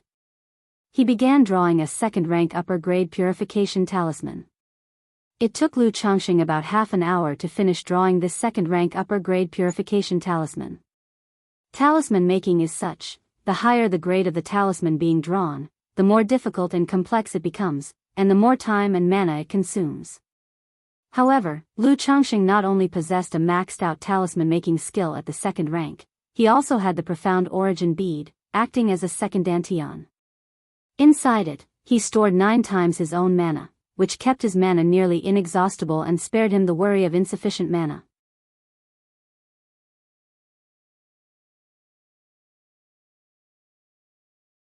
Chapter 333, Great Harvest. Could the killer of my grandson be false core immortal? Moreover, having broken through to foundation establishment, Lu Changxing was not so easily fatigued in his mental spirit just by drawing a few talismans. Phew! With the feel gained from just now by drawing 2 talismans, Lu Changxing took a deep breath, his expression serious, and began to draw a second-rank supreme purification talisman. Currently, for drawing second-rank superior grade talisman, he had a 98% chance of success. But for the second-rank supreme talisman, he only had about a 70 to 80% chance. He didn't dare claim he could succeed 100% of the time. Lu Changxing, holding the talisman brush, slowly started to draw. The mana from within his body flowed unceasingly through the second-rank brush, outlining on the talisman paper, making the paper constantly bloom with colors and forming mysterious runes. An hour later, Lu Changxing looked at the second-rank supreme talisman he had successfully drawn, a faint smile appearing on his face. He then picked up the talisman and applied the purification talisman to himself. Instantly, the talisman's white light flourished, illuminating the cave as if it were daytime. The purifying force, like tidal waves, surged into Lu Changxing's body, enveloping and purifying the strands of malevolent spirits. In this process, the strands were directly purified by the talisman. Lu Changxing felt that, with just 5 or 6 second-rank supreme purification talismans, he could directly purify these malevolent spirit strands. Lu Changxing didn't think too much and quickly began to circulate the 7 luminaries' freedom scripture. With the 7 luminaries' sword qi in coordination with the purification talisman, he refined the wisp of malevolent spirit strand. Half an hour later, the strand of malevolent spirit inside Lu Changxing was directly refined by 80%. Seeing this, Lu Changxing didn't continue drawing second-rank supreme purification talismans. He directly used the second-rank superior grade talisman he had just drawn. With the help of the purifying power of this superior grade talisman, Lu Changxing directly refined the remaining strands of the malevolent spirit. After the refining was complete, Lu Changxing used his divine sense and the remaining second-rank middle-grade purification talismans to check again and confirm. Ensuring that the malevolent spirit strand within his body was refined and there were no other issues, he finally breathed a sigh of relief. Glancing at the 6-winged golden silkworm, which was absorbing the residual blood of Meng Yibai's corpse. "Let's go." Lu Changxing beckoned, recalling the six-winged golden silkworm. Then a fireball technique shot out, burning Meng Xiaobai's body to ashes and causing the cave to collapse. Only then did he take out an escape talisman and quickly depart. After continuously fleeing for several hundred miles, Lu Changxing finally started to rest. He took out 2 elixir medicines and swallowed them to restore his physical strength and mana. Only then did he start to sort through Meng Yibai's storage bag to see what gains he had made. This is a sword cultivator, huh? Apart from a flying sword and a life-bound sword pellet, there is only one tortoise shell magic artifact. He doesn't have any other magic artifacts. Lu Changxing glanced at the storage bag, giving it a cursory sweep with his divine sense. He discovered that surprisingly, there were no magic artifacts inside, just spirit stones, spiritual medicine, and various elixir medicines. Immediately afterward, Lu Changxing set aside the spirit stones, spiritual medicines, and various precious materials. He picked up a medicine bottle, sniffed the aroma and nodded, this should be origin nurturing elixir, and there are still 7 pills, not bad. This should be harmonizing energy elixir. Lu Changxing evaluated each elixir medicine bottle one by one. Just then, as Lu Changxing opened a porcelain bottle, he looked at the pill inside, and his pupils couldn't help but constrict. He immediately poured the pill into his palm to take a closer look. It really is a foundation establishment elixir. Why would he have a foundation establishment elixir on him? Lu Changxing looked at this foundation establishment elixir with a little surprise and delight. He really hadn't expected Meng Yibai to have a foundation establishment elixir on him. He had been thinking about getting a genuine foundation establishment elixir for Lu Miaoge. After all, with Lu Miaoge's talent, wanting to make a breakthrough in foundation establishment without a foundation establishment elixir was almost impossible. So he planned, once Lu Miaoge reached Qi refinement perfection, to visit the 3 great immortal cities to see if he could get a foundation establishment elixir through some channel or at an auction. Never did he expect to find what he sought without putting much effort into it and inadvertently obtaining a foundation establishment elixir from Meng Yibai. Moreover, it was exactly the genuine foundation establishment elixir he needed, not some inferior product. Now that I have the foundation establishment elixir as well as the 3 suns elixir and foundation establishment spirit objects, Sister Miaoge's foundation establishment should be secure. Lu Changxing didn't think too much about where Meng Yibai got the foundation establishment elixir from. He was simply grateful for the kind person's gift. He carefully stored the foundation establishment elixir, preparing to give it to Lu Miaoge when the time came. After all, she was currently his only wife with hopes of achieving foundation establishment. If he had the ability to assist her, he would naturally lend a hand. For Lu Miaoyun, Chu Zhenjin, and Lu Miaohuan, he currently had no way to assist them. After clearing up the storage bag, Lu Changxing opened the spiritual pet bag. He immediately saw a palm-sized golden-furred, endearingly clumsy, hamster. A hamster? Lu Changxing saw this innocuous, somewhat cute golden hamster and was stunned. After all, in the cultivation world, he had seen many ferocious demon beasts. Suddenly seeing such a harmless and endearingly clumsy hamster really caught him off guard. Is this the Earth Spirit Mouse? Lu Changxing looked at the golden hamster and immediately knew, this must be the Earth-rank low-grade bloodline demon beast, the Earth Spirit Mouse, that Meng Yibai had mentioned. It was relying on this Earth Spirit Mouse that the other party had detected his scent, seeing through his disguise. Lu Changxing took the beast control token from the storage bag into his hands. Then, with a subtle movement of his mental spirit, he released the golden hamster from the spiritual pet bag. Squeak, squeak, squeak, when the little hamster appeared and saw Lu Changxing, it displayed fear and trepidation. This demon beast, although possessing an Earth-grade bloodline, was primarily skilled in its sense of smell and used for treasure hunting. It was not combat-oriented and was quite timid.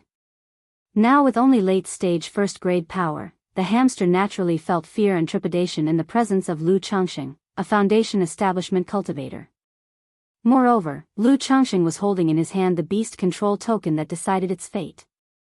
Throughout my life, adrift as a mouse, I have only regretted not finding a worthy master. now that I have met one, if you would not reject me, I am willing to acknowledge you as my adoptive father.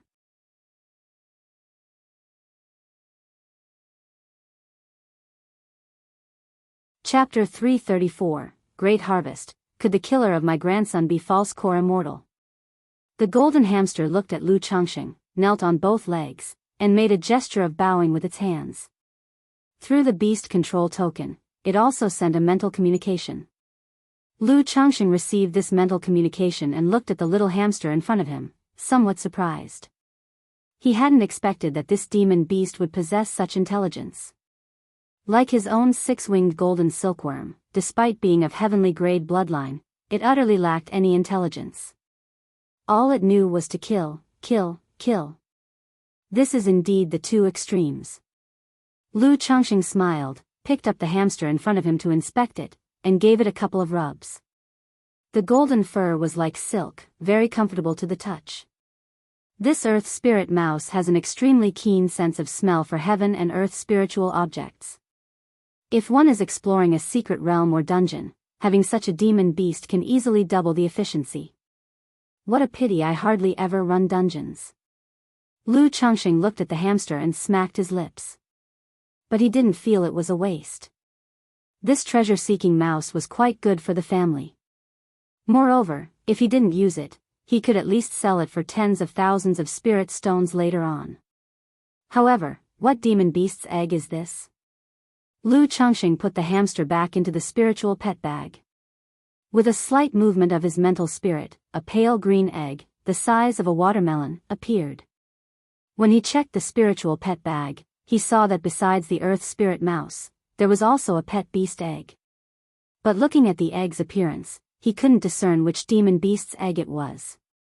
Being in the spiritual pet bag of a second-generation cultivator, it mustn't be an ordinary demon beast's egg.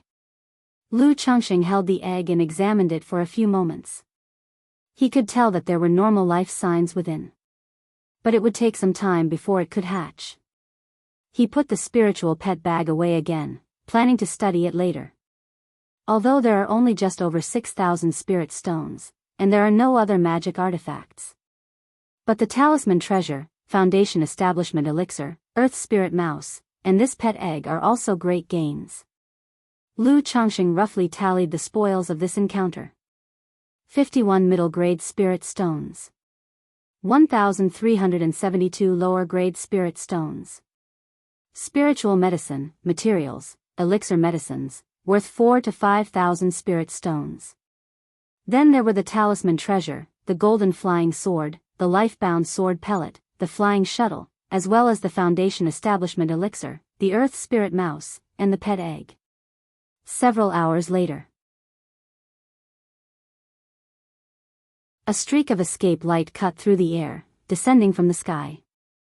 It arrived at the place where Meng Yibai and Lu Changxing had fought. Yibai should have fallen here. The old crone stood on the spirit boat, her eyes emitting a faint glow, surveying the surroundings. After a while, her expression turned extremely grave. As a sword cultivator, Yibai was invincible at his level, and with the blue jade ruler talisman I gave him for self-defense, he could even escape from those in the late stages of foundation establishment. Yet not only has he fallen here, but the soul seal I planted inside him has also disappeared. Could it be that the person who killed Yibai is a false core immortal? The old crone's face was serious, her eyes slightly vacant as she murmured to herself. She could only deduce that her grandson had died here from some residual auras, but could not understand the specific circumstances. The absence of the soul seal and vengeful spirits made her realize that the person who killed her grandson was not simple. It was very likely a false core cultivator. But the next moment, she shook her head slightly, feeling it was unlikely to be a false core cultivator. If it were a false core cultivator, they wouldn't have left behind so much residue of a magical duel. Moreover, even if her grandson was audacious and recklessly confident in his abilities to overcome all challenges, he would not have provoked a false core immortal.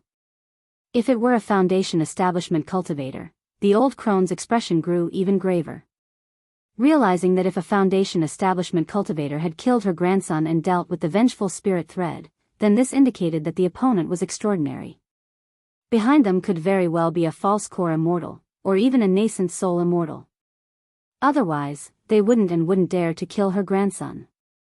Alas, I warned Ibai many times, being too rigid can lead to breakage, those who advance too boldly retreat quickly, the true strength of an unsheathed green peak lies in its concealment, cultivating the sword Dao is not about blindly seeking sharpness. The old crone, with hands clasped behind her back, suddenly sighed, murmured to herself and stooped a little more. At this moment, even though her heart was filled with myriad feelings of outrage and hatred, she had nowhere to vent them. Furthermore, guessing that the person who killed her grandson was no small fry also made her wary. After all, she had only a few decades of life left. The entire family relied on her, the old ancestor, for support.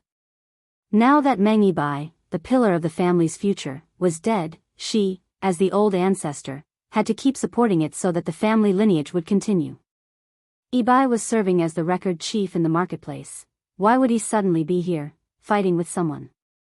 The old crone paused for a moment, her eyes squinted into slits, still pondering her grandson's affairs. Even though she was apprehensive, she couldn't simply give up and ignore the revenge for her grandson's death. Suddenly, the old crone controlled her spirit boat and flew toward the Qingyun market. She intended to investigate the reason her grandson left the market and why he ended up in combat.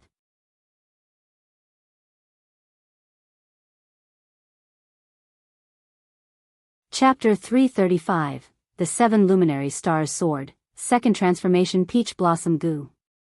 _1 Lady Meng arrived at the Qingyun market and began to inquire about the recent circumstances of her grandson, Meng Yibai, and whether anything had happened within the marketplace. Since the Qingyun market was established by the Qingyun sect, she, as a false core immortal, naturally found it quite effortless to obtain this kind of information. Before long, she had a general understanding of her grandson's recent situation and the latest developments in the marketplace. Among these, she sharply picked up on a piece of information. Xianxia was making her attempt at foundation establishment in the Qingyun market. Moreover, Xianxia was not attempting foundation establishment alone. She was also co-renting a cave dwelling with a man to make the attempt. Upon learning this news, Lady Meng realized in her heart that her grandson's death from an external conflict could very well be related to this matter. She knew her grandson's temperament very well, and was aware of his pursuit of Xianxia. It was she who first brought it up, hoping her grandson could take Fairy Shiyu as his cultivation partner. If her grandson knew that Xianxia had come to the Qingyun market for foundation establishment, he would surely go to offer his congratulations.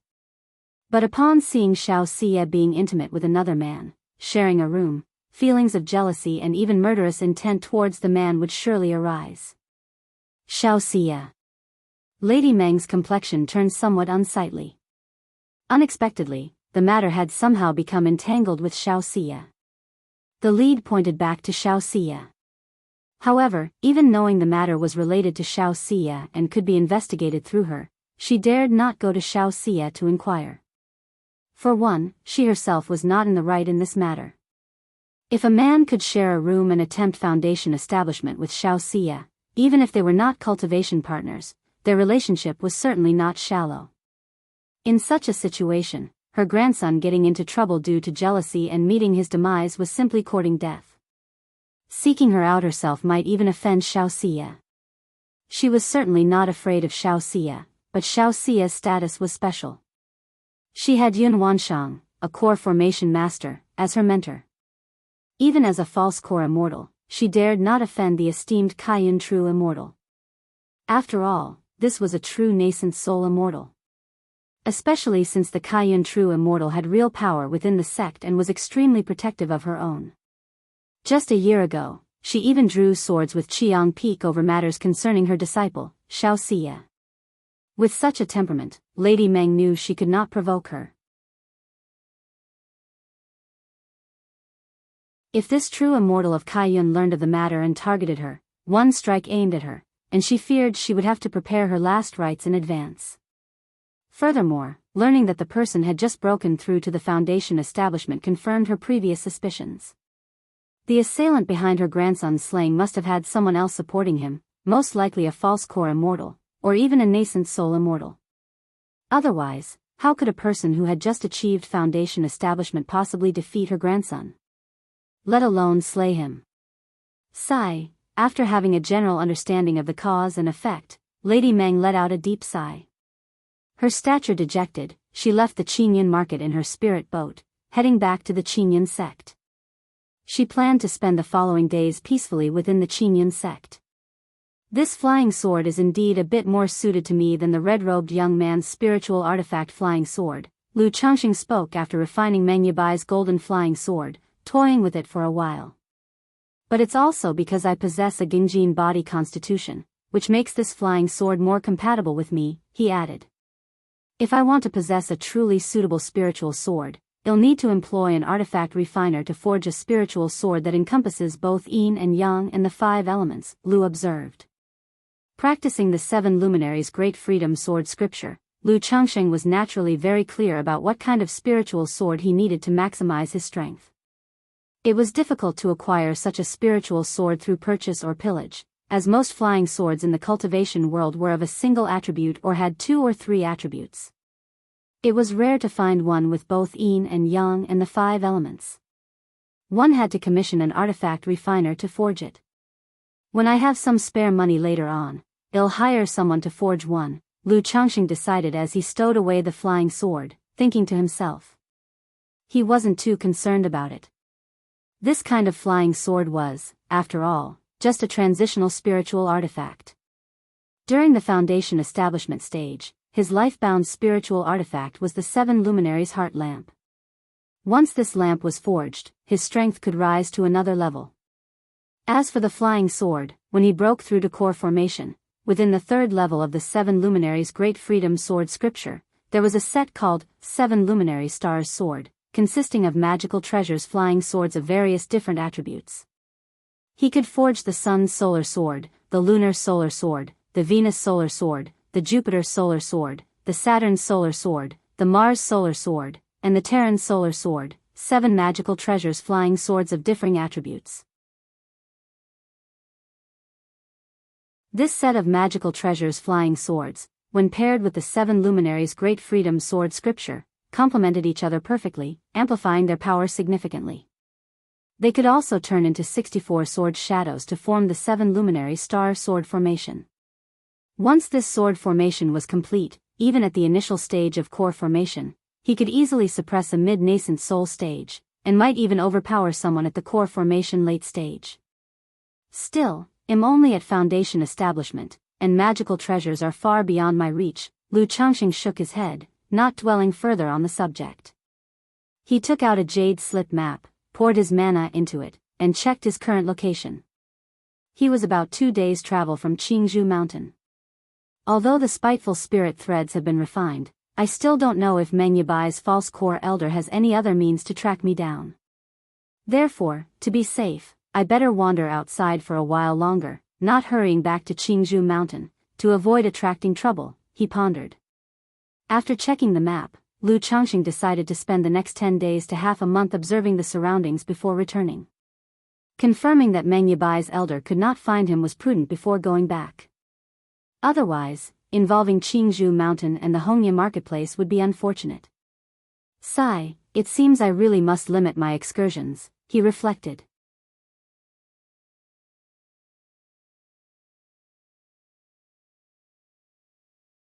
Chapter 336, The 7 Luminary Stars Sword, Second Transformation Peach Blossom Goo.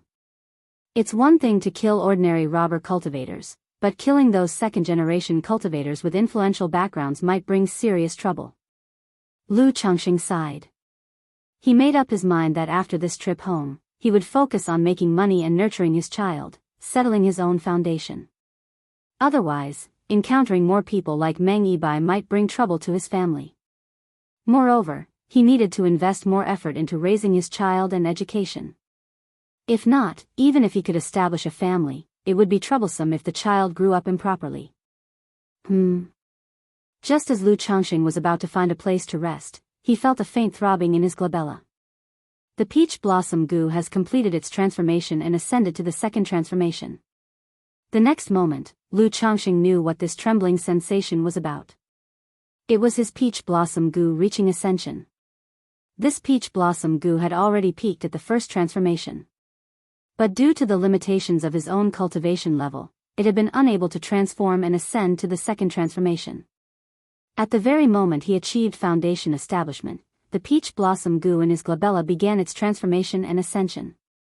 Now, a month had passed, and the peach blossom goo had completed its transformation, successfully ascending to the second transformation.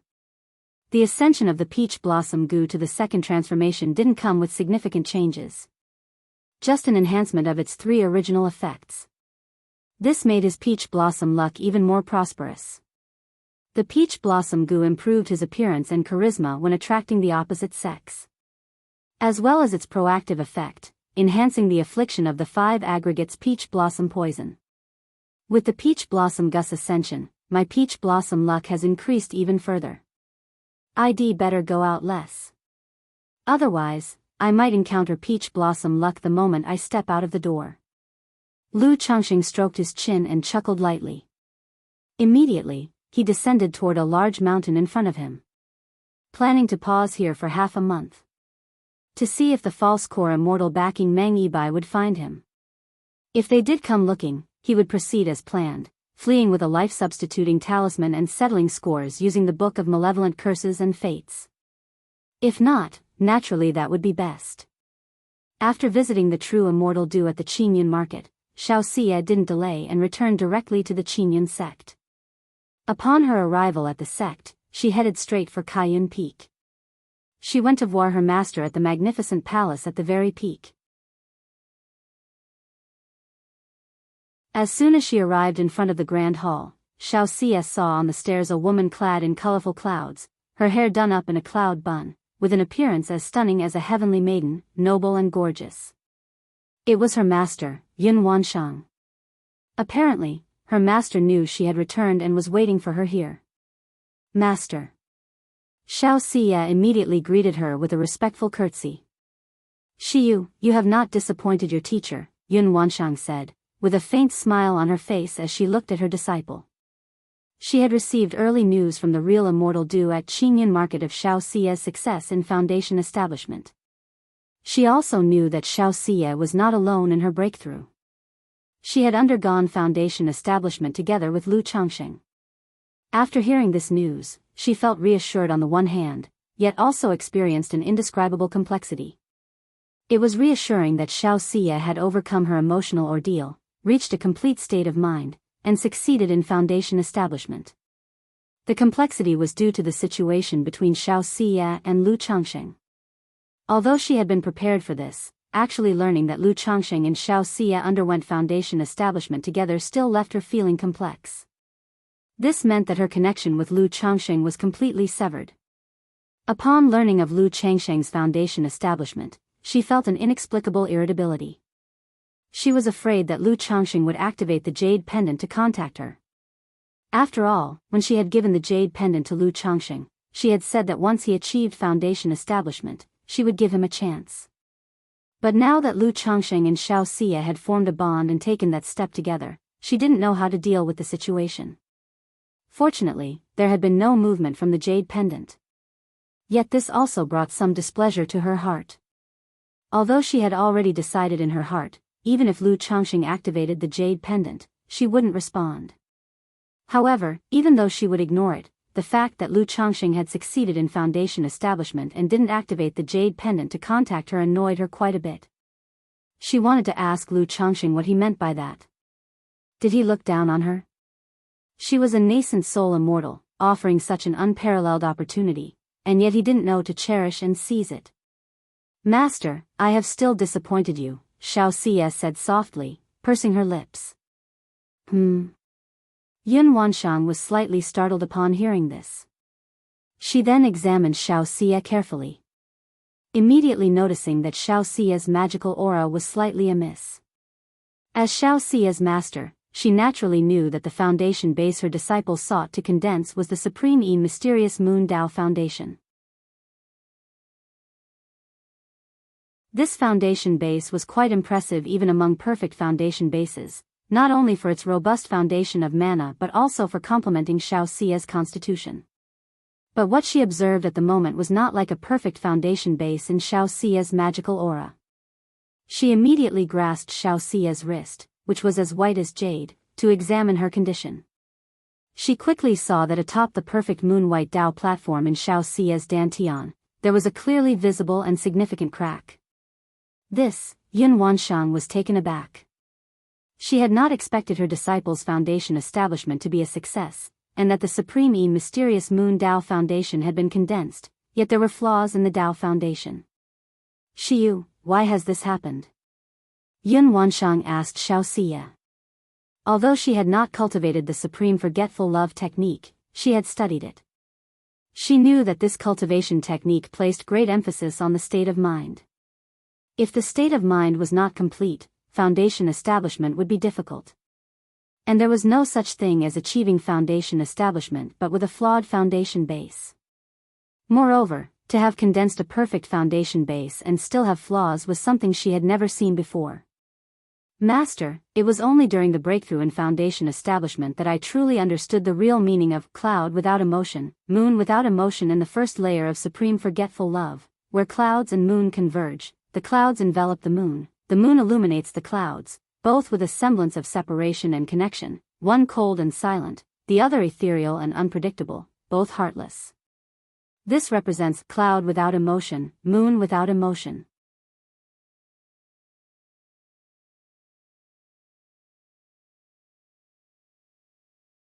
Chapter 337, The Seven Luminary Stars Sword, Second Transformation Peach Blossom Gu. Disciple started off wrong. This also led to disciple's accidental success in foundation establishment, yet the Dao Foundation is flawed. Xiaoxia slowly conveyed her own situation and her understanding of the supreme forgetful love technique to her master. What a Yun Wuqing, Mingyue without love, Yun Wanshang couldn't help but sigh upon hearing this. She had previously seen through the layer of the supreme forgetful love technique that cloud and moon rely on each other. This is how she had instructed Xiaoxia. But she hadn't expected this interdependence to mean emotional detachment despite desire. She really didn't know how to evaluate this cultivation technique. She nodded and said, Xiu, rest assured, a damaged Dao foundation is not irreparable.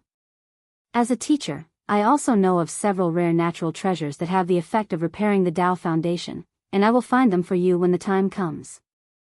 Yun Wanshang said so. Xiaoxia was not only her direct disciple. In her view, this cultivation mistake and the damage to the Dao Foundation were also related to her as a teacher.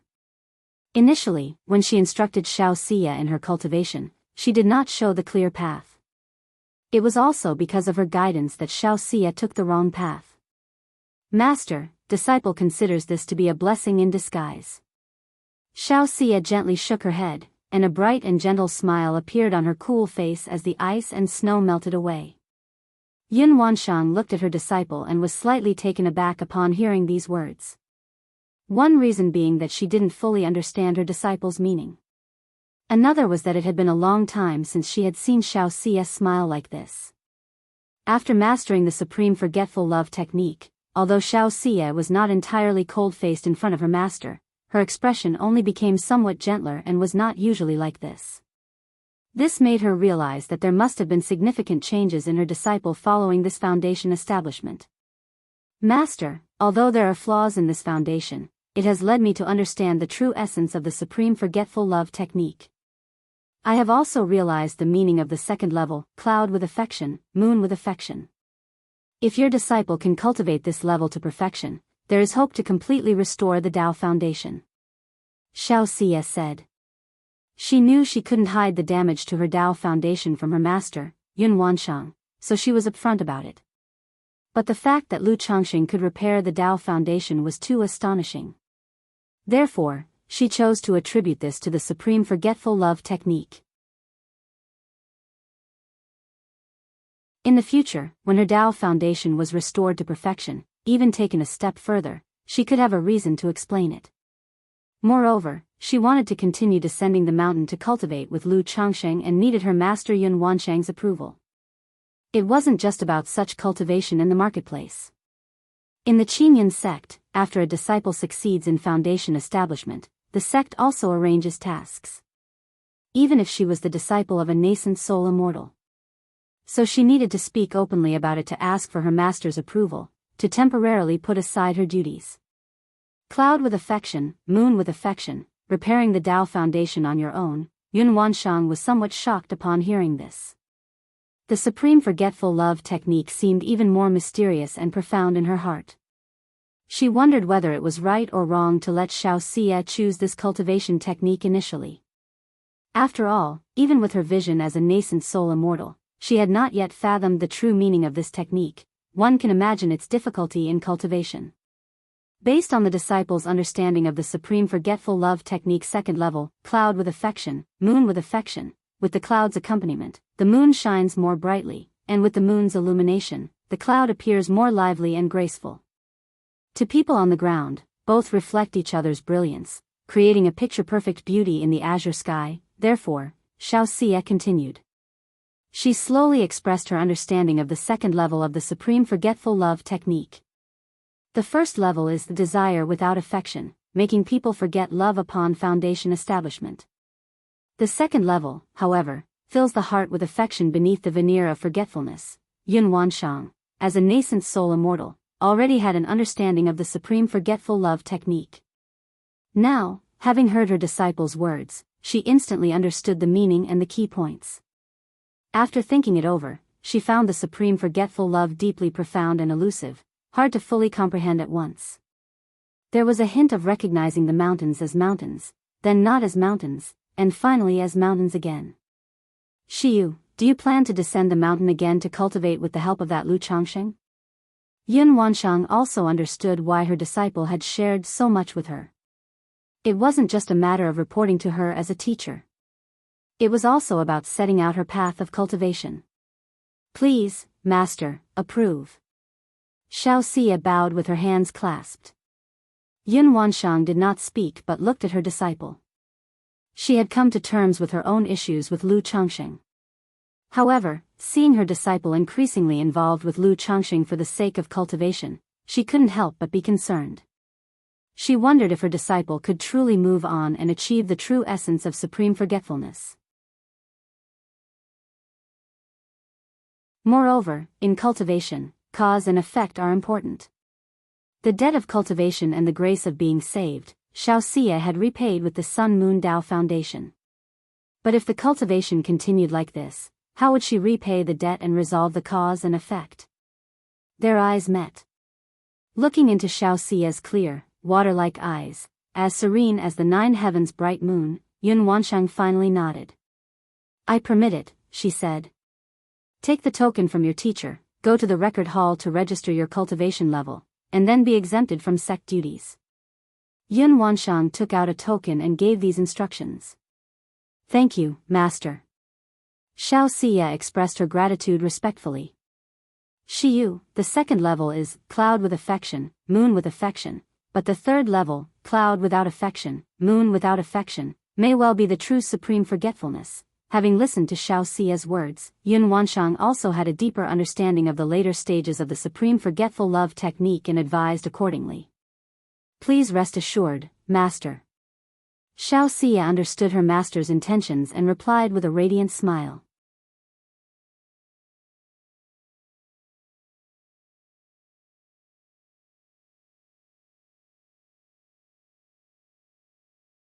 A head soared up, as blood sprayed. The other marauding bandits also became terrified upon hearing this command. Their faces filled with horror, they ran like dogs that had lost their homes. An immortal, it's an immortal. It's an immortal. I heard from Grandpa about legends of immortals who could fly with the wind. The immortal has come to save us. Woo, immortal, save us. The remaining villagers, hearing the shout, felt as if they had grasped a lifeline while drowning. They looked up at Lu Changsheng in the sky, calling out loudly in prayer, kneeling and bowing. Pooh! Pooh! Pooh! Lu Changsheng, dressed in his magical robe flapping in the wind, stood aloft in the air, his expression emotionless as the stark white flying sword, like a wandering dragon, unleashed its sword chi in sweeping slashes, killing one bandit after another. The bandits who had been arrogantly slaughtering the villagers were like chickens and ducks awaiting slaughter under Lu Changsheng's flying sword, falling dead immediately upon being struck by the sword chi. We Blood Cloud bandits were ignorant, unaware an Immortal was passing by, and we wished to leave now. Please, Immortal, have mercy on us. Immortal, spare our lives. Spare us. The bandits knew that they couldn't resist someone with the capabilities of an Immortal like Lu Changsheng, and they begged loudly for their lives. But Lu Changsheng showed no trace of compassion. If he hadn't happened to pass by today, the Blood Cloud bandits would have killed who knows how many people. At the very least, this village would not have been spared. The other villagers watching Lu Changsheng slaying the bandits felt a surge of relief, but also couldn't help feeling terrified and their scalps numbed. Though the bandits deserved to die, Lu Changsheng, with his indifferent expression and impassive demeanor, sword rising and falling like mowing grass, killing bandit after bandit, left them deeply shocked. They felt both respect and fear for this Immortal. Shortly after, Lu Changsheng had slain dozens of bandits. Looking at the flames burning in the village, he flicked his hand. Suddenly, mana spread from him like a hurricane, extinguishing the blazing flames. Then he helped some of the injured villagers, providing healing. Thank you, Immortal, thank you. Thank you, Immortal, I will forever owe a life debt for your kindness. Thank you, Immortal, I'll install an altar in my home to pray for your safety. The villagers kneeled and thanked Lu Changsheng in succession. They knew their own limitations. They knew they couldn't possibly help Lu Changsheng. So they could only express their gratitude in the simplest of ways. Sigh. Lu Changsheng looked at the many burned-down huts and dead bodies, and he let out a sigh. Even after so many years of cultivation and numerous experiences, his heart had grown much more indifferent than at first. But faced with such a scene, he couldn't help but feel a heavy weight in his heart. No matter whether it's the cultivation world or the secular world, those at the bottom always seem to have the hardest lives. It made him feel fortunate that he had encountered the chance to cultivate and reach this stage. Just as Lu Changsheng finished aiding people and was about to leave, he noticed a little girl among the crowd kneeling before him. The girl looked to be about 10 years old. Her face was somewhat dirty, wearing ragged gray linen clothes. Yet from such a small girl, Lu Changsheng felt an odd allure. This inexplicable sensation caused Lu Changsheng to pause. As a man who had been through countless battles and seen all there is to see, Lu Changsheng was quite confident about his ability to resist temptation when it came to the fairer sex.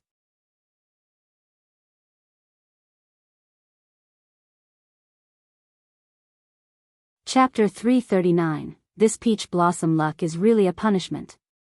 He absolutely didn't believe he could have inexplicable thoughts about a little girl. Especially such a dirty little girl. This little girl has a problem. Lu Changsheng scrutinized the little girl carefully.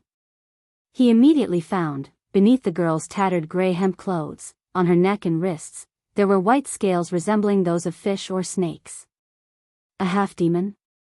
Seeing these scales, Lu Changsheng raised an eyebrow. But he didn't sense any demonic energy from the little girl. He employed his spiritual eye technique, looking at the little girl. He saw a faint spiritual energy swirling around her, indicating she possessed a spiritual root. There's a problem, definitely a problem. At this moment, Lu Changsheng became even more aware of the issue with the little girl. He had recently achieved foundation establishment, shedding his mortal shell, and his spiritual perception and senses had all improved. Even without using the spiritual eye technique, he could tell whether a person had a spiritual root or not. Yet he hadn't noticed the spiritual root in the little girl before. It was only after using the spiritual eye technique that he saw the spiritual root in the little girl. Could it be some special constitution? Lu Changsheng scrutinized the little girl, thinking to himself. The little girl seemed to sense that Lu Changsheng was looking at her, and fearfully shrank her petite body. Immortal, it must surely be this monster that brought the bandits. A villager who saw Lu Changsheng examining the little girl immediately spoke out. That's right, she's a disaster star. It's this monster that nearly doomed our village. We implore you, Immortal, to eliminate this monster. Soon, several more villagers spoke out. The little girl, upon hearing these words, immediately began to tremble with fright, her eyes brimming with tears. "Little girl, don't cry, don't cry." A nearby old woman with gray hair and dressed in gray hemp clothes immediately hugged the little girl to comfort her. "Granny Zhao, this monster is a disaster star, and since you adopted it, that's why your son and daughter-in-law never returned from their work outside." Another villager spoke out. This statement instantly caused the old woman to stiffen. "What's the matter with this little girl?" Lu Changsheng raised his hands slightly and asked in a mild tone. He saw that the little girl was problematic, but he could not see exactly what the issue was. Now he heard the words of the people. It seemed that the villagers had long known that there was something wrong with the little girl. Reporting to the Immortal, this monster was originally Suer's daughter. Suer used to be a famous hunter in our village, but ever since the birth of this monster, his life became miserable. First, his wife died in childbirth while delivering their second child. Both the mother and child perished. After a few years, Suer himself never returned from a hunting trip in the mountains. Granny Zhao, out of pity, adopted her, but when she was 7 or 8, she started growing scales on her body, just like snake scales. If that's not a monster, then what is? Moreover, after Granny Zhao adopted this monster, her son and his wife went to the city to work and they too have not returned. Now that our village was doing well, it suffered a bandit attack, which must surely be caused by this disaster star. A few villagers said. Disaster star, monster. As for a monster, Lu Changxing couldn't deny it. After all, the girl's condition was indeed strange. But regarding the disaster star, he did not agree. In this era, especially for poor families, childbirth was fraught with great risk. And hunting in the mountains or working far from home also came with their own dangers. "What's your name? Would you like to leave with me?" Lu Changxing asked the little girl, his tone gentle. He saw that the girl was extraordinary, problematic. Since this village couldn't accommodate her, he thought it best to take her away and care for her. And see exactly what the situation with this little girl was. Whether she possessed some special constitution or something else. The little girl, hearing Lu Changsheng's words, was slightly taken aback. She felt a warmth and peace from the young man that she had never experienced before. It was a kind of aura and feeling. Like a spring breeze, making her subconsciously drawn to him, feeling a sense of goodwill. She didn't answer. She just timidly looked at the granny by her side. "Immortal, the child is very well behaved, not a monster," Granny Zhao, thinking that Lu Changxing was about to exorcise a demon, cautiously said. She certainly knew that there was something wrong with the little girl. But after so many years together, she had long considered the little girl her own granddaughter. Not only was she obedient and well-behaved, but she also took the initiative to do farm work, laundry, and cooking. Usually, when she was wronged or bullied by other children, she would hold it in secretly and not tell anyone, which broke Granny Zhao's heart. As for her son and daughter-in-law's situation, although it was painful for her, every year some villagers followed trade caravans to work outside, and never returned. So it wasn't entirely fair to blame the child. I saw that this child has a connection with the Immortals, so I thought about taking her away," Lu Changxing chuckled and said. "Connection with the Immortals? What, this girl actually has a connection with the Immortals?" "Immortal, could you have made a mistake?" The other villagers, upon hearing this, exclaimed with envy. "Girl, quickly accept the Immortal's offer." Upon hearing Lu Changxing say the little girl had a connection with the Immortals, Granny Zhao immediately urged the little girl. "But I am a monster," the little girl said in a low voice. It wasn't that she didn't want to leave with Lu Changxing. But she also felt inside that she was a monster and could bring trouble, feeling somewhat apprehensive. "I said you are not a monster, would you like to leave with me?" Lu Changxing continued. "The girl is willing to leave with the Immortal," the little girl said, looking up with a docile and timid demeanor. After speaking, her eyes were expectant, and her voice slightly stuttering and trembling, she added, "Immortal, could you also take Granny away with us?" Not bad, your filial piety is commendable, naturally that is possible, Lu Changxing said.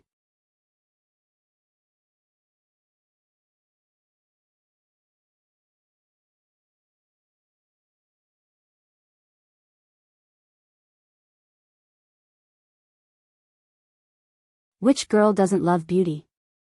Buzz.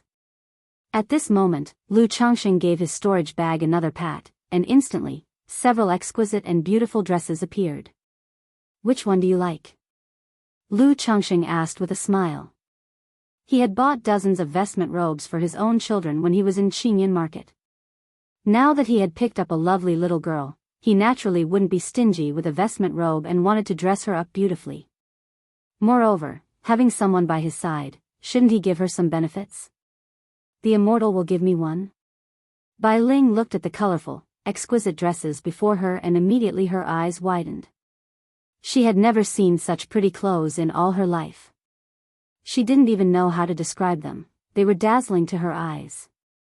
Why is the Immortal so nice to me? Her eyes suddenly moistened as she spoke. Apart from Granny Zhao, he was the first person to be so kind to her. They had just met, and not only had he given her a name but also a gift of such precious and beautiful clothing. She felt dizzy, almost too bashful to accept it. You were willing to follow me, so naturally, I should be good to you, Lu Changxing said with a laugh as he ruffled her hair. Then he spoke in a warm voice, from now on, you can call me brother. Brother, hearing this, Bai Ling paused, her heart beating with an inexplicable stir. Then she pursed her lips, calling out somewhat shyly, brother, ha ha ha, good, so pick one, Lu Changxing said, laughing as he ran his fingers through her hair again. Soon after, Bai Ling looked and finally chose a white dress. Because she had never worn such a clean dress before. Brother had also said she wouldn't need to be dirty anymore, so she wanted to stay clean always. Granny Zhao, watching this unfold, also felt immense emotions stir within her, happy for the child's future.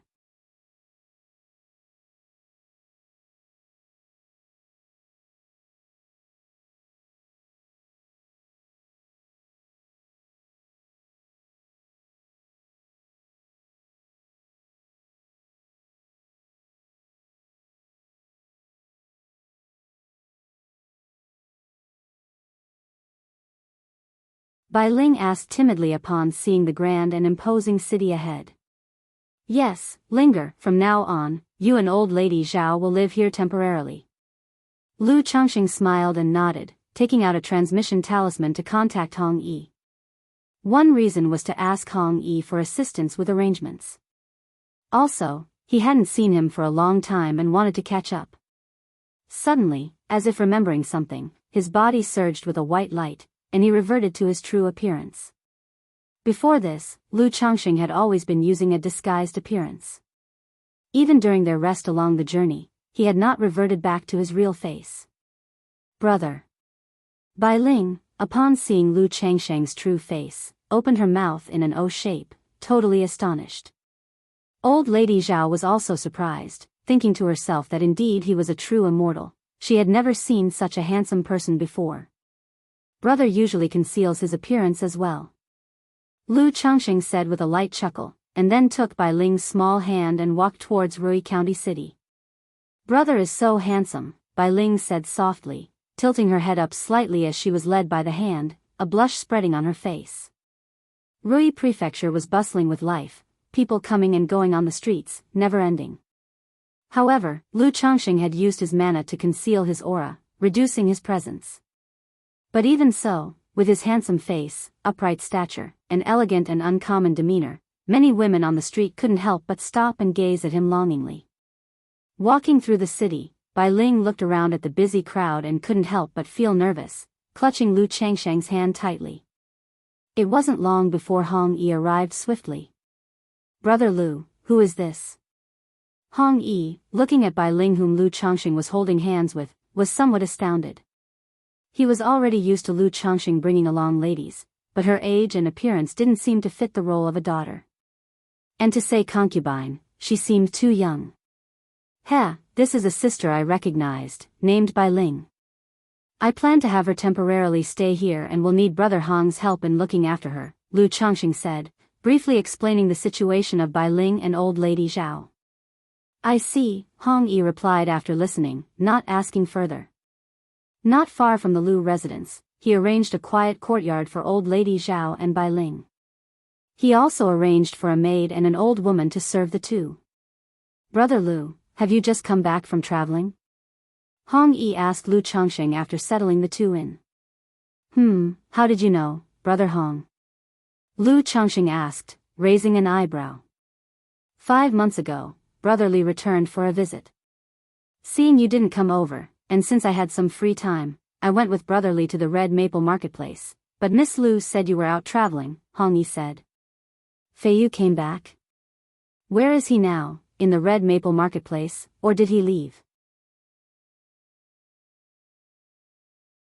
Lu Chongqing asked, pausing at Hong Yi's words. It had been 5 months since he and Xiao Xia left the Red Maple Marketplace. He didn't expect Li Feiyu to have returned right during that time. Brother Li came back this time to say farewell before heading to the Azure Phoenix Immortal City, so he left after waiting a month, Hong Yi said with a sigh, feeling a sense of reverence. He revered Li Feiyu's actions after realizing the reality that he didn't pass the selection for the immortal sects. He had given up unrealistic dreams of cultivation, intending only to inherit his father's title as the Marquis of Rui and to break through to the energy refinement late stage in his lifetime. As for Li Feiyu, after spending so many years in the cultivation world without success, he still had full determination. Now he was even setting out to make his way in the Azure Phoenix Immortal City, a holy place for loose cultivators, which left Hong Yi feeling wistful. You're tuning in to the Carefree Valley YouTube channel. Don't forget to subscribe and join us on this journey to catch the most captivating stories.